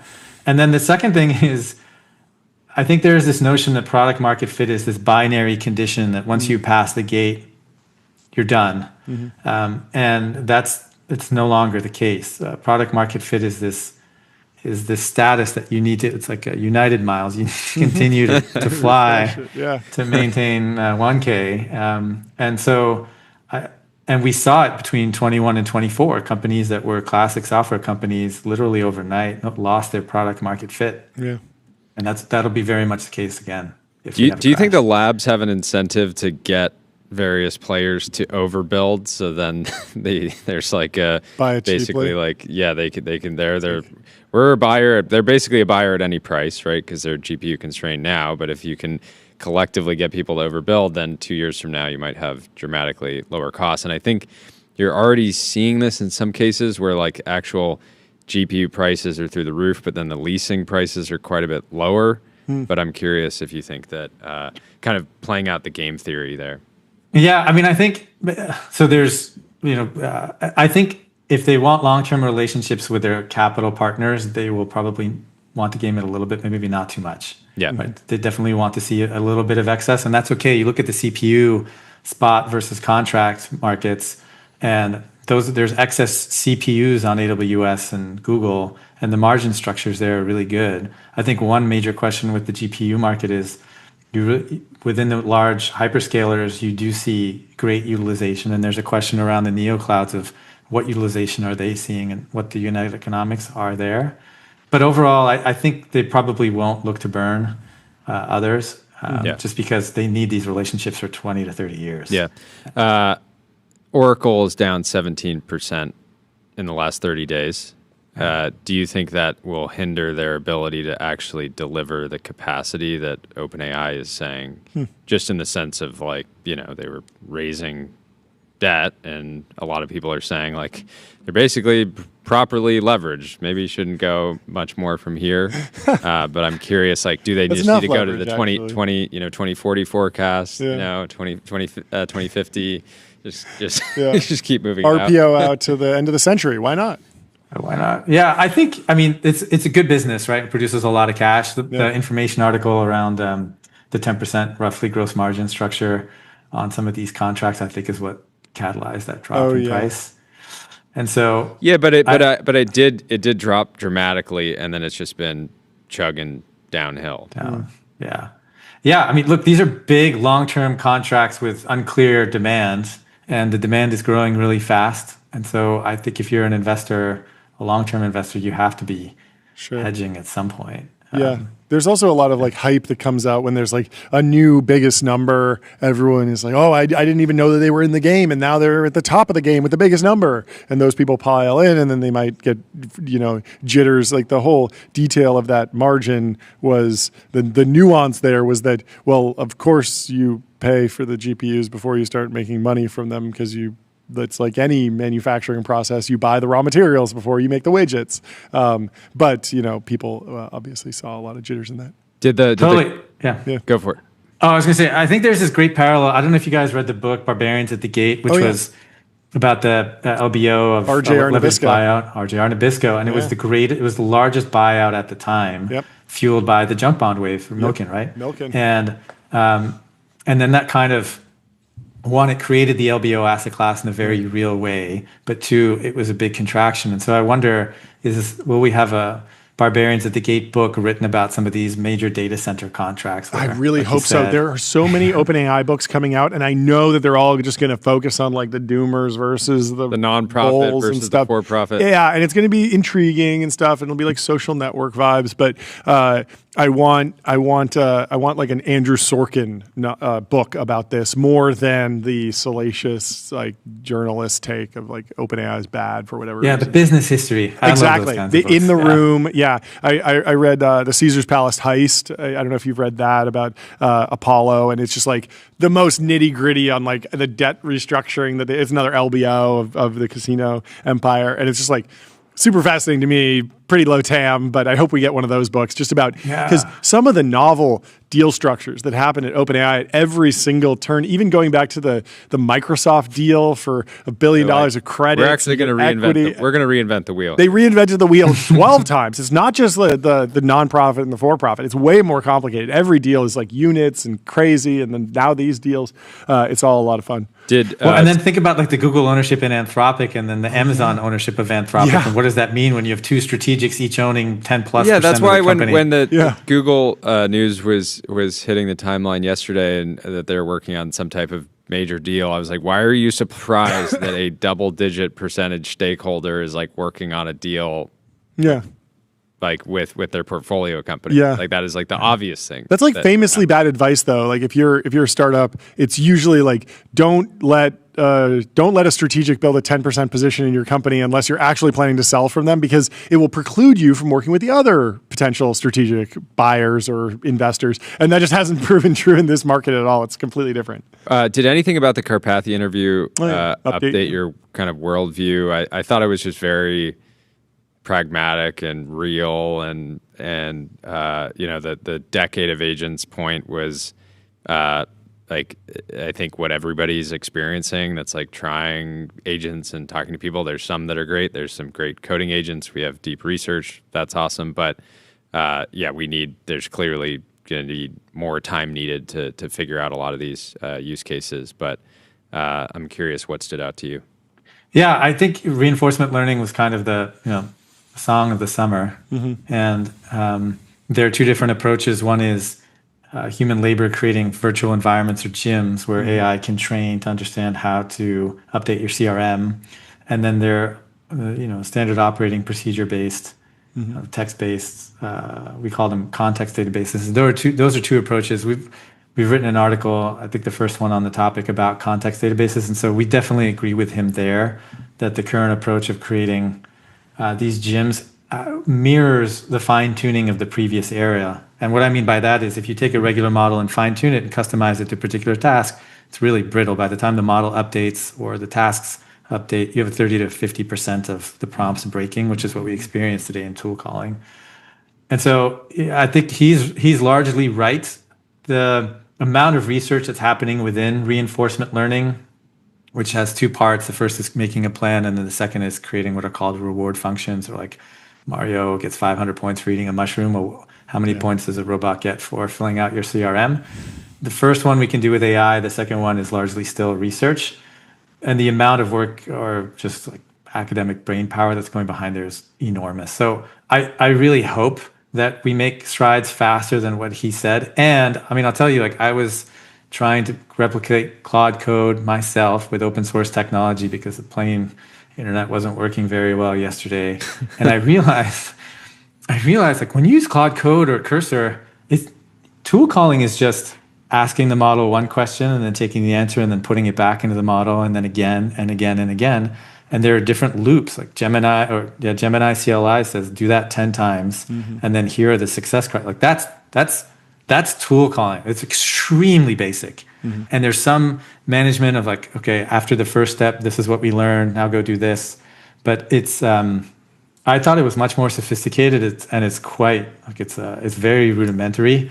And it's just the way that like we've optimized memory around these models, and we can do tasks and we can hit different benchmarks for science and math. I think we'll start to see that with RL. Although I think the big question is, do we need a new architecture in order to really solve some of these problems? And maybe that's what Carpathia was alluding to, but we have a long ways to go. Well, thank you so much for coming on the show. This is always a great time. Let's grab more time next time. We'll talk soon. A bunch more questions, but Thanks, thank you guys. for coming on. Have a good rest of your day. Our next guest is already in the Restream waiting room. But first, let me tell you about ADIO, customer relationship magic. ADIO is the AI native CRM that builds, scales, and grows your company to the next level. We have Sean from Coinbase coming back into the TBPN Ultradome. Sean, how are you doing? Hey, guys. Good to see you again. Good to see you again, too. Take us through the news. Would love to go deeper on the acquisition, but also I just want to get an update on anything else that's happening in the Coinbase universe. Yeah, well, we were super pumped yesterday to announce the acquisition of Echo, which is the leading on-chain capital formation platform. We had a little bit of fun with it on Twitter and lead up on Monday, even despite all the AWS outages that were giving us a little bit of the sweats. And is that the first really time excited. an NFT has been taken through like a corporate M&A process? Yeah, I've definitely felt unprecedented. A little bit easier. You can imagine the trying to explain that to our lawyers and tax consultants when you're buying a company. Like, wait, you want to also do an NFT thing? Yeah. Yeah, I think it was unique and of one thing. It was, obviously very specific to this acquisition, just given the founder of Echo is Jordan Fish, Kobe, who, I think he's very much intertwined with crypto lore, and Up Only is very much intertwined with crypto lore. So we just thought it would be a cool, creative way to get the crypto community really jazzed up and excited, because everybody's been raving about and asking for him to bring Up Only back. It was, I think, like the M&A announcement of the year. It was the best executed, like build a bunch of intrigue, hype, controversy, even in some realms, but then ultimately deliver a really positive story. It was exactly what you want out of like M&A comms, which is sort of the least sexy thing you could possibly do. It's usually really boring, just a number and a couple paragraphs on like synergies, and like everyone's like, okay, congrats. But this one was really well executed. I want to know more about the vision for. We were talking to Brian Armstrong about this yesterday. The vision for the next generation of crypto companies. They raise money on chain with Echo. What does their world look like over the next few years as they scale in the Coinbase ecosystem? What products are they pulling off the shelf? What are they taking advantage of? What does the whole, like being a Coinbase native business feel like? Yeah, good question. So, Coinbase historically has been primarily a secondary exchange for when you list a token. That's where price discovery happens, and that's where most of the trading activity is. But by the time a issuer actually issues that token, it's actually pretty late in the life cycle. So with Echo and then another company that we acquired over the summer called Liquify, which is sort of like you could think about like a Carta for crypto companies that helps you manage your token table. It allows us to have a relationship with the token issuer basically from inception all the way through those private fundraises and potentially a public fundraise to listing on the exchange, which we think about as sort of like the crypto IPO in some ways. And then after the fact, we continue to serve that issuer through a business account that they can use to manage just sort of the operations of their business. They can grow using Spindle, which was another acquisition that we did earlier this year, which is sort of an on-chain ads protocol that helps you find distribution. And I think our broader vision for it. I know. Yeah, exactly. He's AGM, the legend. Yeah. Yes. Yeah. So we're pulling in all of the talent and all the legends into Coinbase. Yeah. Brian was talking a little bit about bringing access to earlier stage investing to a broader community. Obviously, there's a bunch of regulation in the mix. I don't really care about the legal understanding. I want to know more about the philosophical underpinnings of who gets exposure to what. There's a take that's like everyone should be able to invest in anything. There's also like, even though you have to be an accredited investor to invest in a startup, you don't have to be an accredited investor to have money in a pension fund that winds up in a venture capital firm that gave money to a company, to a VC firm. Well, I think one interesting thing about Coinbase right? is like you know exactly, like you don't know exactly, but you have a good sense of who's would be a qualified investor by the assets that they custody on Coinbase. Oh, so sure, it's a very natural thing of like knowing like, hey, these 200,000 people or whatever the number is, like have enough assets just in digital assets that they would be qualified as a sure. Yeah. So philosophically, what are you thinking? Yeah, I mean, we think that everybody should have the opportunity to invest in these companies. I think like private companies have for too long been restricted from an access perspective to large venture capitalists and the quote unquote accredited investors. And I think, Jordy, like assets that you have are one indication potentially of like sophistication or insensitivity to loss. But the perverse side of that equation is it potentially locks a lot of people out from the most compelling investments that are out there. And we want to help people be early, basically, and give people the shot at being early. And so obviously we need to follow accreditation rules as they stand. But hopefully those change over time as well. And with Echo's infrastructure, anybody can invest in a seed round or a Series A round, starting with crypto tokens, and then even beyond that, looking at traditional companies as well. How early do you typically start meeting with potential acquisition acquisitions? Like, are these? I imagine with Liquify and Echo. I know the conversation. I'm sure the conversation started like at least a year in advance. But what does that actually? Look like? It's kind of variable. I think with Echo, we had known Jordan and Kobe for quite a while, and so I was chatting with him when he started the company, but we started to really work a lot more together earlier this year when we actually partnered. So Echo has a AngelList like product where you could start an investment group and then sponsor investments effectively and syndicate those out. And so we started an investment group under Coinbase Ventures for the base ecosystem fund, where investments that we were making, we would actually let the community follow along with us and invest in those same companies, because that's something that we heard a lot of demand for, particularly within the base ecosystem. And I think as we started to work together more, that broader vision of, hey, we can actually enable internet capital markets, and Echo, you have the infrastructure, Coinbase has the size, scale, and distribution. So there's potentially some magic that could happen if you bring those two together. Those conversations really materialized and ultimately, culminated in this week. Well, congratulations. I'm going to ring the gong. Hit that gong. Thank you for stopping. Fantastic work. I'm sure you'll be back on very soon. We will talk to you soon. Excited Have a for great the rest of next your one. day. All right. Our next guest is in the Restream waiting room. While we bring in Nick, let me tell you about public.com, investing for those that take it seriously. Multi-asset investing, industry-leading yields. They're trusted by millions, folks. And we have Nick from Rivet in the Restream waiting room. Let's bring him into the TBPN Ultra Drum. Nick, how are you doing?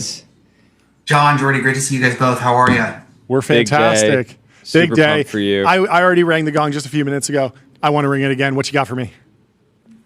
We're excited to announce our seed round. It's a big day for Rivet. How much? 5.1. 5.1. Why any special meaning to the number, or just a 100K flyer came in at the end? What's funny is this business is, it's self-sustaining. When you sell a service to a customer, they pay you money. They typically pay you more than it costs to employ people, at least in aggregate. And we were really selective about who we chose to work with. And so we started off really only looking for 3 or 4 to really give us a buffer to invest in a sales team and some more tax partners ahead of next season. But you meet with one great firm, they talk, more people show up. We were lucky to get to work with Haystack, SUSE, and XYZ for this round. And so Love it. We're very lucky. What's the core pitch for the business right now? How are you explaining it to new customers? Okay, so I'll give the pitch as a customer. Please. It's just an amazing service. Okay. I've used Rivet over the last couple of years, and so that part's easy. It's like you guys are really dialed, like incredibly thoughtful. It's just smooth, and so that part makes sense. What I want to understand is like the pitch to investors. I'm actually an investor myself, so but not biased. Like the product's truly amazing. But what's the updated pitch to investors, since it's been probably a couple years since I participated? Yeah, to customers, we're a tax prep firm, right? You'd engage with us no differently than Birkeland or Anderson or even Deloitte. We have 30x Big Four accountants on the team.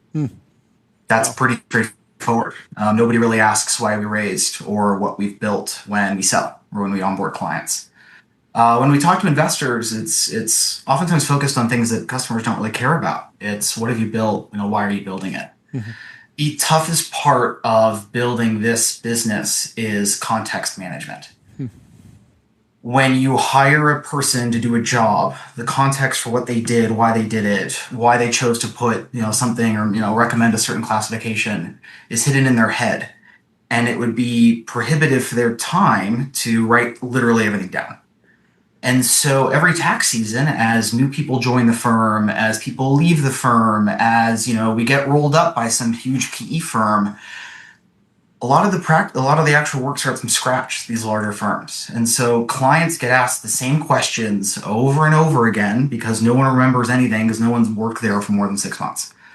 And it's deeply painful for customers, right? And they don't realize why it happens. They just know it sucks and it's frustrating and uncomfortable. And wait, you don't remember my EIN? I talked to you guys 3 months ago. What we've built sits on the back end. And so it quietly ingests, saves, tracks, whatever you want to call it, everything that is discussed about and given to us from a client. And so it's not just emails, it's Zoom calls, it's Slack transcripts, it's text messages they sent us. And just tracking all of that in one place is a massive problem. It's a massive, build. That's what allows us to run this practice at scale efficiently, right? And it's tax prep isn't just data entry from the W-2 to the tax software. It's gathering where the W-2 was in the first place. And so what we've built doesn't really replace the accountants. It just automates the tedious parts of their job, remembering everything, organizing all the information wherever it was sent, and making sure it's stored in the right place. It's almost like Mike Ross from Suits. It remembers everything. It's always there. It's really cool to get to work with if you've been working on one of these larger firms for decades. Have you bought any companies? No. Well, actually, yes, we did.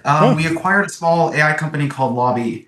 Originally, we met Wilson Hobbs, the founder and CEO, and he was applying for one of our roles. And we were deeply impressed by him and his background.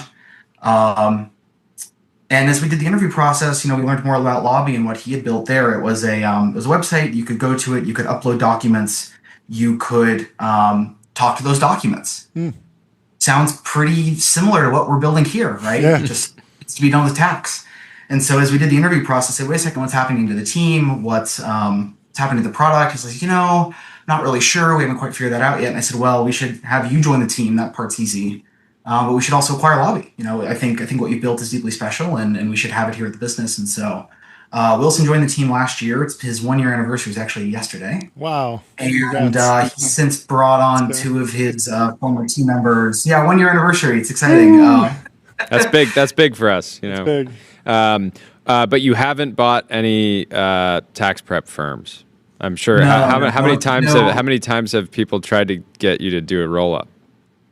I think every investor meeting for the first 6 months was, so how many firms have you bought? Why aren't you buying more? Aren't you going to raise $100 million to roll up 50 firms? Chat's asking what the website is. It's rivet.tax. Rivet.tax. Well, congratulations on all the progress. But in 30 seconds, since we're tight here, but why have you chosen not to roll up tax prep firms and make them AI native? Yeah, good question. It's much easier to steal their business than it is to buy them. The change management of rolling up a firm, convincing the people who work there that they'll like us. Yep. The whole process is deeply difficult. You can expect to lose about half the customers, half the revenue, half the team when you buy somebody. Whoa. Rough. It's not worth it. Yep. It's much easier to just tell people about what we do and bring them onto the platform. Much, much easier. That makes a ton of sense. Love it. Well, absolute dog. Absolute dog. Yeah, well, thank you so much for stopping. Great to have you on. We'll talk more soon. Congratulations. For your service. We'll talk soon. Bye. Thanks, guys. Cheers. Before we bring in our next guest, let me tell you about AdQuick.com. Out-of-home advertising made easy and measurable. Say goodbye to the headaches of out-of-home advertising. Only AdQuick combines technology, out-of-home expertise, and data to enable seamless, efficient ad buying across the globe. We have David Tisch in the Mission waiting room. Love David Tisch. Tisch. Let's go. Let's go. Give us the news. Guys. What's new in your world? Did you raise one fund? No, 2. What? Oh, hit that gong. We got 2 funds. Twice. 2 new funds. Thank you. Oh, let's go. Incredible. We did 2 because 2 is more than 1. Yeah. Which was the main bigger logic. number, better. They made a sequel Yeah. to one fund. It's Right. 2 funds. And that's important to do more always, especially in venture. Yeah. Yeah. Bigger is always better. What's the strategy? Yes. Put it all in one place. Massive people, secondary slug of OpenAI. What are you thinking? we literally have no rules. Our rules. plan is to give people money and pray and diversify our prayers and It's a diversified set of prayers. Where are we on the prayer meter? Should we be praying more this year than last year? Are we going to be praying a lot more next year? What are you thinking? It's like a balance of stability and increasing at the same time. So you have to you never like drop, you just keep doing more. But we're different than other VC firms in that strategy, which is important because we're selling money, which is a commodity. Yeah. Makes sense. So, I love it. What besides fundraising, has that just dominated your life the last since we last chatted, or are you still? I'm not you are forced to file with the government at a certain date. So 15 days after you, it's like taxes, but totally unrelated. And so you have to file with the government. And so our filing date was yesterday. So we're forced to talk about it. And so that's why we did it. But we raised the money earlier in the spring and just closed it. And we'll start giving it away in the new year, which is a 2026 treat. What are there particular areas that you feel are just like over competitive right now? All like have been picked clean of new ideas, categories where you feel like you have enough bets and maybe you're going to be declining to hear more pitches in a particular category or vertical or horizontal layer of the stack. Like, are you thinking about that at all? No. Okay. Should we? I don't know. No, I mean, on this show, we hear like, a million, like you wind up hearing like AI agents for a million things. And then you're just like, okay, I don't want to hear that. And maybe, we're not even investing. We're just like, I'm kind of bored of talking about that particular niche. Yeah, look, I think at the later stage, there's a lot of direct competitors. And if you're in the business of picking a later stage company, you pick one and then you stop. We're at the very earliest stage. And so we're meeting people who have ideas, who have dreams. And what we've found over the years is you guys know, is things change. And so you might start with an idea we don't fund intentional pivots, but people iterate. People get into a market, they see where there is opening and where there's too much competition, and your go-to-market becomes different, your product might become different. And so I think we don't ever close ourselves off to things. We don't try to fund direct competitors ever. We think that's just misaligned with the deal you're making with the founder. But I think we're open-minded to what we fund and where it's coming from. And I think that in this moment, you're seeing sort of everything up for grabs still. And whether that's within verticals, whether that's in the tech stack, it doesn't mean, go fund foundational models today. But I think other than that, we're pretty open-minded. And then foundational models that are not perfectly horizontal, I think are probably still on the table. Is there a new mafia emerging? I mean, we've lived through the PayPal mafia. There was a bunch of entrepreneurs. Well, you guys are sponsored by the mafia, right? Yes. So my main goal with our new funds, I counted only 4 of your sponsors that we've invested in. So Ramp, Privy, Bezel, and Graphite. I would like to get a complete full lineup. Yeah, so we're going to take our money. We're going to give it to companies. They're going to give it to you. And that's we call it the new circular economy. We tried to fund the circular economy. Our audience will buy the SaaS. To run their businesses. I think we just described that's the main strategy. Our LPs were really excited about that strategy. Perfect. Well, thank you for your service. What do you think is your most underrated portfolio company? Oh, that's a good. Now I have to pick a You basically have to pick a favorite. No, but there's companies. There's companies that some of my favorite acquisitions are companies that like haven't been in the news for 5 years, and then they just get acquired for like $800 million, and you're like, so we have one of those, which is really cool, called ID.me, which he was on a banger company. I know him. Yeah. He was on Invest Like the Best after like 12 years. It's the craziest origin story. So that's like a evergreen version of that, and then one day they'll like win. Sort of more modern version, what Rogo's building, I think is not getting enough attention. I think Gabe came on if he didn't one day. Blake Hall, founder and CEO of ID.me. I was at a conference and he had a whole deck about like the business, and he just ripped it up, threw it out like minutes before, and just told his life story, and everyone was just like, this is the best conversation ever, because he had like worked in the military, like saved lives. It was a crazy, just like, this is like elite business leadership. I have so much respect for him. Do you I feel like in some ways it's harder to predict the future than ever. Like in 2010 there was like this sense of I think we're going to have a bunch more internet companies in 2020, and I feel like there's a general sentiment in the industry of like, we can't predict anything after 5 years. Like we might get it's crazy acceleration and AI progress, and then everything changes, right? So it's a little bit fuzzy out in the future.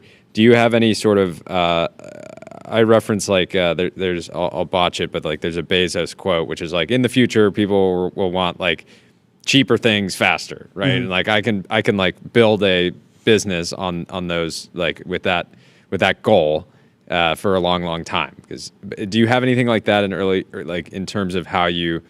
Do I have a Jeff Bezos worthy quote to share with you today? No, more so like if you're evaluating something, it's like, is it purely like, I don't know if this is going to be a market in 10 years, but this founder's amazing. I think to your point, predicting 2 years out feels really hard right now. You're seeing such rapid build iteration from the biggest companies, and that includes the new wave of AI native companies, OpenAI, Anthropic. We saw the browser get released. You're seeing more and more like first principle build technology get released. At the exact same time, you're seeing like the modernization of Google, of Meta, of Apple, of Amazon in real time, and Microsoft. They feel stronger in many ways than they did for a good 5-year period. So trying to predict 2 years out when all of that's happening in terms of the startup world, I think is really difficult. At the exact same time, when we're investing, we can't do things that we think are shorting the future. So you have to play for something that is 10, 15 years out, and not like, we think this is going to happen, but we can thread a needle for 3 years and build a business. That's a terrible way to invest. And we call that shorting the future. The future. I love that. That's really, really good. So we look at everything as like, if everything this founder is saying is right, is this interesting, big enough, like fascinating to us? And that's what an investment is joining a journey. So we try very hard to look at it from, if this existed, is this right or cool? And not shorting the future such that it's like obvious why this won't exist in a reasonable amount of time. That makes sense. I think the last time you were on, or maybe one of the times you were on, we talked about how there was this golden age of acqui-hires where like great teams could sell to Twitter for like $10 million and they hadn't raised much. So it was meaningful outcome for the founders. And then now we do acqui-quits, right? That's what we're up to. Well, I mean, obviously the windsurf thing. Well, no, it's more the like go to Facebook when you started a company from that company thing. That whole thing. But it feels like we maybe are in a new golden age of acqui-hires where like I was advising a company, a founder like last week who launched a product. It's like, was exciting, but like clearly doesn't have product market fit yet. And he's like, talented and has a great team. So he's getting fielded all these offers that will be like, not a meaningful outcome for the investors, but like, will be very meaningful for the team. And it feels like there's more of that right now in this moment when people are like, I don't just need to like be AI native. I need like as much AI native talent as I possibly can. And I'll pay a big premium for it. Yes. And that's healthy, right? The sort of decade we had of people just staying in long-term, like not going anywhere, startups without sort of recirculation of talent, I feel like was a negative moment. I think if you go back to the origins of say Facebook or Uber or Airbnb, in that moment, there was more aggregation of talent on those early teams than sort of in the next wave of startups. What's interesting about this moment in AI and these very significantly funded companies, a lot of the research labs and people coming out of the foundational models, by getting the funding at the scale they're getting and by bringing with them 8, 10, 20 people from their previous company, you're actually getting depth of talent that is capable of building something big, probably in an easier way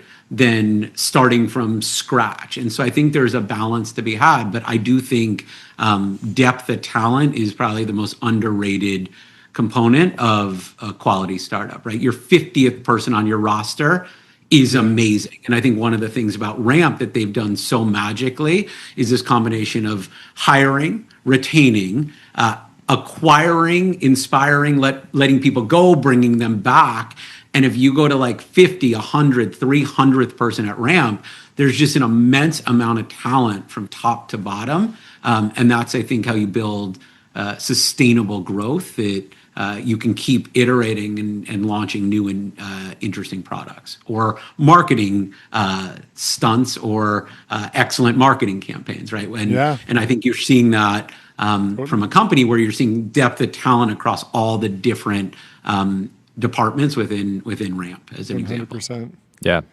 Chat wants a jersey check. What are we rocking? We're wearing the New York Rangers 100th year anniversary jersey. It's a baby blue. Very nice. You look it's fantastic. Beautiful. Yeah. We haven't won a game at home yet, and so hopefully we're going to bring some luck to us. Well, there we go. Good luck, We're and rooting for thank you so much. Congratulations. Guys, if you know any sponsors who need money, just let me know, and we'll take care of that. Perfect. We'll make some introductions. Great to see you. Come Have a back great on day. soon. Congrats to the whole team. Cheers. Thanks so much. Let me tell you about Wander.com. Find your happy place. Book a Wander with inspiring views, hotel-grade amenities, dreamy beds, top-tier cleaning, and 24/7 concierge service. It's a vacation home, but better. Our next guest is Chris Dixon from Andreessen Horowitz. Living legend. Welcome to the show, Chris. Yeah. Great to see you again. It's been too long. Great to have you back. Last time you were on, we got to time you up perfectly with Brian Armstrong. Today, we just missed each other by one day. 24 hours. But great to have you here, and would love to get the update from you and how you're framing the current crypto era. It's in many ways linked to the AI boom, but somewhat disconnected. Like, how are you thinking about even just framing the conversation and setting the table?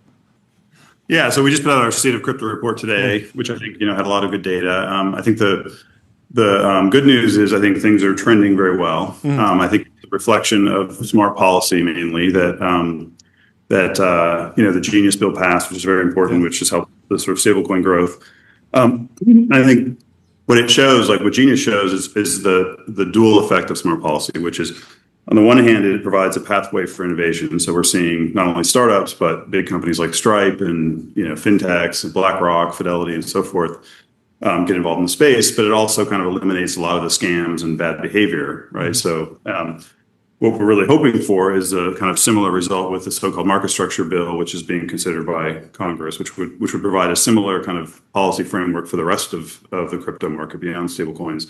So I think that this kind of momentum is reflected in the data that we shared today. So, for example, stablecoin volume is now in the trillions. That's adjusted. We have an adjusted metric we use, which tries to remove a lot of the bots and other kinds of stuff. Sure. And very importantly, that's not correlated with trading volume. So it seems to be like sort of genuine, people using for payments and treasury management and so forth. So that's a big deal. We're seeing a lot of cool kind of new emerging applications at the intersection of areas like crypto and AI, in an area called DPN, which is decentralized physical infrastructure, which is a way to use kind of crypto to incentivize the build out of telecom and energy networks and so forth.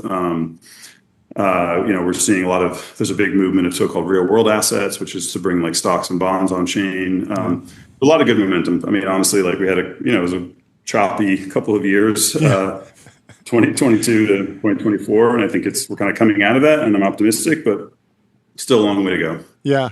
I always wonder about the value of these like high level market KPIs in crypto, because it feels like as soon as we latch onto one, we identify one that seems to be tracking well, then it gets all thrown off by just an underlying shift in the market. Like people were tracking like number of Bitcoin wallets for a while. And that, like the idea that the next generation will even be aware if they have a wallet, because they might own it through an ETF, or they might have a wallet that's abstracted away and they're not even aware of it. And I'm wondering, like, there's this like sort of like the midwit take is like, oh, the KPI flatlined, but the community overall keeps growing. And so if you were taking a victory lap in 2023, you missed out on the next wave, which looked different and didn't map onto the previous era of KPIs. And so I'm wondering, like, is there some ground truth that you like zoom out to that's just like the vibes or the people or the talent or something like that? Like how do you get away from this particular KPI needs to be deprecated, basically?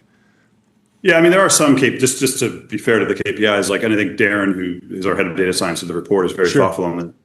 Like the stablecoin volume uncorrelated to trading. Oh, sure. Seems like a real metric. That's kind of more traditional tech metric. monthly active users. That's not people that hold crypto. The number of people who hold crypto is in the hundreds of millions. What we track is people that are actually using these kind of new apps that are on chain. Got it.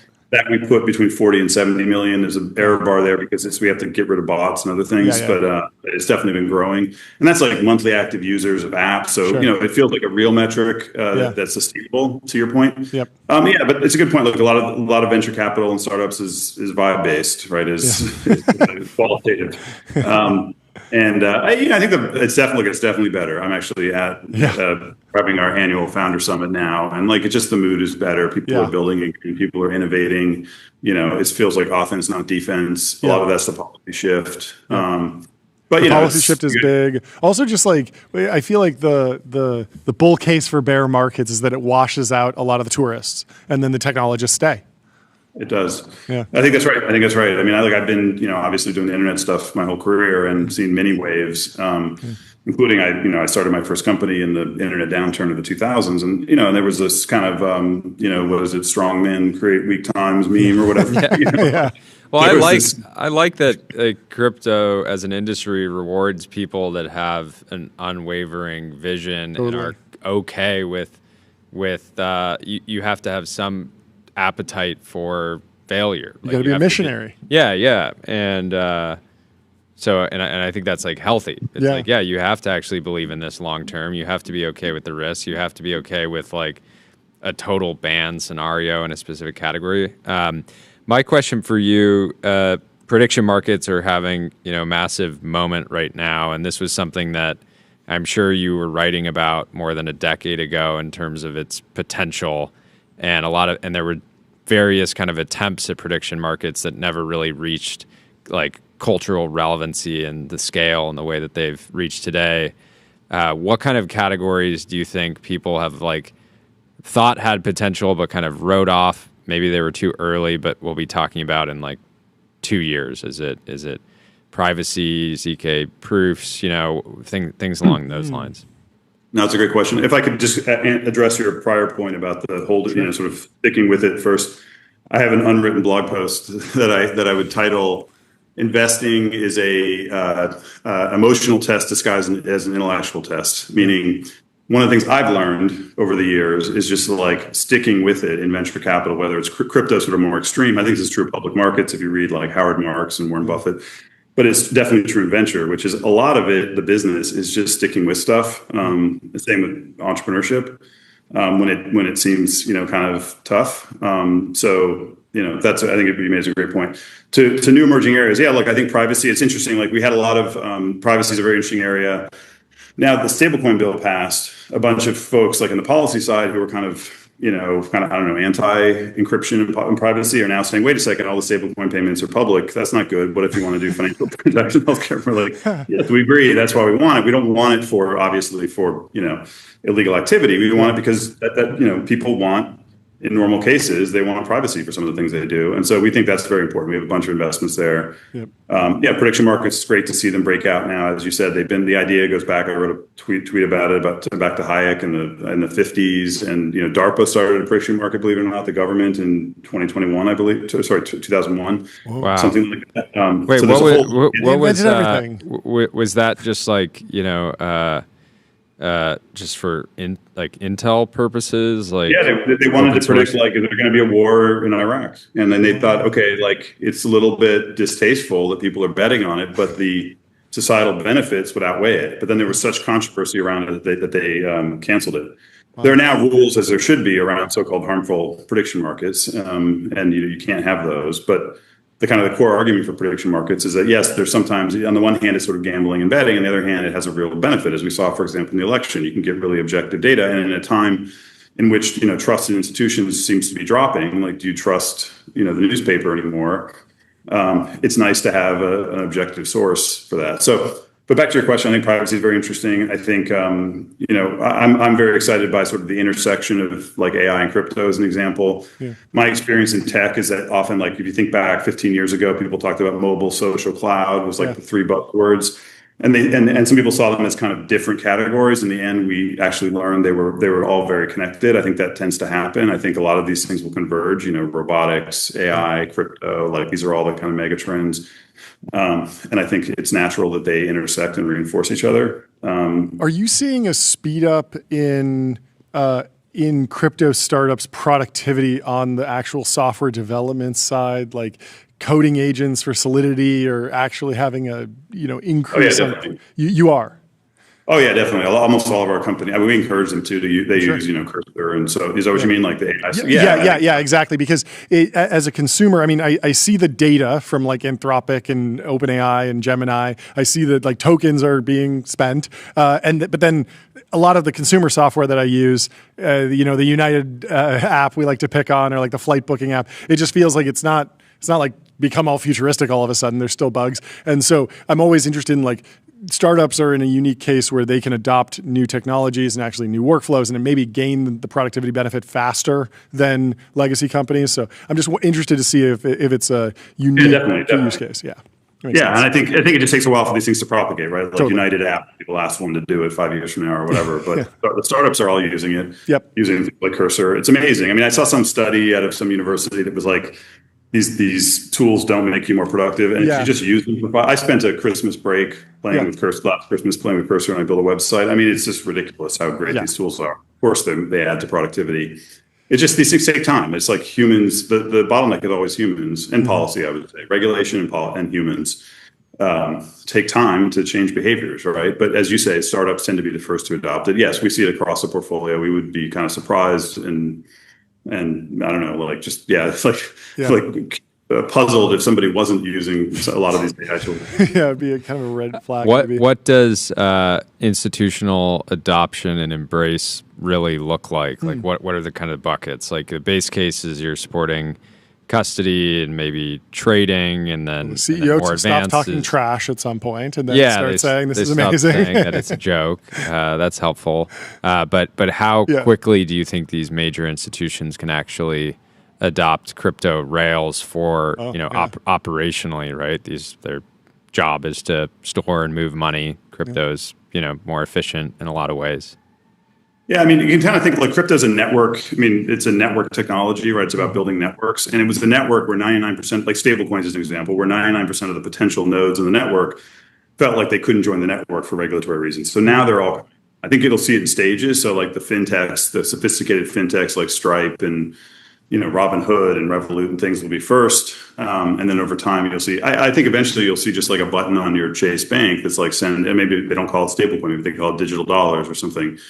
But you'll see, it'll just be integrated into all the kind of fabric of these systems. And we're seeing a lot of activity. I mean, even, Chase, I think Jamie Dimon talks trash, but I believe they have 1,500 people on blockchain projects. So like, I think the important thing is the bit has flipped where, like if you talk to the folks that are like, look, we want to do this, but like our legal teams won't let us. Like now we have legislation, which is the gold standard of policy, right? U.S. Congress passed law. So like now they feel comfort to do it. And that's very, very important. And I think the bit has flipped where they now see it as not a threat, but an opportunity. So I think it'll be, it'll take time. It'll be different kind of tranches of adoption based on how advanced the companies are. But I think we're on that clear path now. Yeah. Is there anything that's been interesting for you guys on the buyout side, like looking at, let's say like a mid-sized financial institution and realizing like, hey, this is a great business, and if we actually were to like acquire them. General Catalyst did with that healthcare network? Yeah, something to that effect, or some of these I think you'll see that. You'll see that. We don't actually do that. It's not really our thing. Like we do kind of stage venture, but mostly in some later stage venture. But wouldn't it be fun to do an LBO? Yeah, dip your toe I think it's one of these things that probably sounds fun. Yeah. Then you're like those people. Like we get to mostly hire people in venture. Like LBOs, you're mostly firing people, and it's just like a structuring. I don't know. I mean, probably a grass is greener thing. It sounds fun, and then you actually go do it. I think it's also just hard to actually change these organizations. Sometimes there's a real question like, do you need just new organizations started from scratch, or do you change them? I don't know. It's not my area. I'm just speculating. But that mainly it's just not our thing. But I think other people are doing it, and I think they the other firms doing it will, I think, accelerate the adoption of new technologies like AI and crypto. Yeah. How do you envision the role of the venture capitalist changing over the next maybe decade in crypto? I feel like there's one world where you become half VC, half hedge fund person that's trading liquids at the earlier stage because companies are kind of doing on-chain IPOs in an earlier stage, but you still need to build a position and take an opinionated view of the future of the technology, assess the team. How is all that evolving? How do you think that will evolve? Yeah, that's a great question. So, I mean, what we do, we've done for a long time, and that's one of the reasons we started a separate crypto fund, right? Yeah. So we both do kind of early stage traditional venture and do things like buy tokens like Bitcoin directly in the market. And then we have our own custody and trading, and we sort of built out all these capabilities. At some point, you'd expect that some of those things to, be subsumed by outside organizations and kind of commoditized. And these practices, I would expect, would propagate to other firms. But I just look at venture through the lens of core, the fundamentals are always just great people. Yeah. We're ultimately in the talent business. So there's all these other kind of mechanics and things that we've built up. But in the end, we're just trying to bet on brilliant founders who have great ideas. And that can just, the way I view it is that can come in many forms. That can come at the early stage equity investment. That can come as a token investment. We're also betting, of course, on communities. You think about something like Bitcoin, it's really a community at that point, and it's sort of this network and community. And so I look at it through that. I always try to, whenever the markets kind of get strange and things are happening, I always say, let's go back to first principles. First principles is believe in the, positive vision of the future, great entrepreneurs doing, pursuing big ideas, highly technical, highly product focused, and then whatever mechanics we need to do to get exposure to that. I don't know if this is possible, if this has already happened, but would you ever see yourself backing a project that looks like Bitcoin, in the sense that the founder's anonymous, you can never meet them, but for some reason you do have the ability to make an investment, like a venture capital investment? Are you equipped to make that deal happen? Yeah, we are. Yeah. So yes, we can just buy. We can just buy tokens, OTC, and we have an operation. We've had that. People don't seem to know. They think of us more as venture. We've had that since 2018. Totally. Just for record, yeah. And actually, I would say roughly 2/3 of our investing has always been that. I mean, that was part of the design and why, I wanted to spin this out, so that we could set it up from first principles with this structure. So we have I want to be a crypto VC, but I don't want to buy tokens. That's an that'd be insane. For sure. Well, there's a whole. I can tell you, it's a longer story. It's a whole backstory where it was just very challenging. The LPs. So when I raised the first crypto fund, I went to all the LPs and I said, look, we're gonna buy tokens, we're gonna do this, and you can opt out or opt in, and some of them opted out, and some opted in, and just look, this is what we're gonna do. Mm-hmm. So we have a venture structure. We're a venture fund in the sense that our LP relationship is a long-term relationship. They lock up their money, but on the it's sort of the reverse mullet or whatever, where on the back end it's a very traditional venture, but on the front end we can buy tokens, we can do equity investments, whatever way that we need to get exposure to great ideas and great people, we can do. And that's been our kind of design from the beginning, and we continue to do that. Yeah. In this analogy, I feel like the venture part is the business in the front, and the open market trading is the party in the back. But I don't know. It's a stretched analogy potentially. But I like a mullet analogy. It's great. Thanks so much for taking the time to chat with us. Great to get the update. Sorry, you a couple minutes have a great summit. I'm sure it's going to be a great time. It's going to be an amazing time. Great to see you, Bob. We'll talk to you soon. Cheers. Have a good one. Bye. Let me tell you about GetBezel.com. Your Bezel concierge is available now to source you any watch on the planet. Seriously, any watch. And Jordy, did you put up a better run last night on 8 Sleep? I did okay. I got an 88, slept 6 hours and 50 minutes. How did you do? Did you get destroyed? 85. Oh, wait, I beat you by 1 point again? No, 85, you got an 88. I got an 88. Okay, a couple points. Yesterday in the chat, people were congratulating us on our good numbers. We got to put up good numbers for the chat, and you got to go to 8sleep.com and get a Pod 5. TBPN. Are there any other? Yeah, I was shocked at how viral. I was shocked at how viral the whole AWS 8 Sleep thing went. Oh yeah, considering that clearly a skill issue, and I was not affected. Yeah, I slept right through. I actually slept great. My numbers were insane. It was crazy. But yes, I mean, somebody I feel bad if your 8 Sleep did like wind up getting too hot and you woke up and you didn't have a good night's sleep. I'm sending my best, and I hope you get back on that horse. And we'll close out with this post from Rune. I knew you were going to go there. Aura farming in the Zoom waiting room. Aura farming in the Zoom waiting room. Never join. Just hang in the waiting room. Oh, so people know that you're there? Is that how you do it? Yeah, that you could join. I feel like, at one point, not to break the fourth wall here and give you a little bit behind the scenes, but at one point we had multiple guests. When they come in, they hit a waiting room, the Restream waiting room, of course. And at one point, multiple people could talk to each other and they could hear what was happening on the show. And it was kind of like this funny networking event that was happening. And I actually think that there's some value there if we could get that right. But right now, we just let everyone sit in silence and then eventually come on, watch the show, and then join. So there's minimal aura farming in the TBPN waiting room, the Restream waiting room. That's right. But maybe we should increase it. Well, thank you for hanging out with us today. Very fun show. Yes. I can't wait for tomorrow. I can't wait for tomorrow. It pains me. We have to wait just under 21 hours to get back here. The clock starts now. But the clock starts now. Thank you for tuning in. Have a wonderful evening. Leave us 5 stars on we'll Apple see you tomorrow. Podcasts and Spotify. Cheers. Goodbye.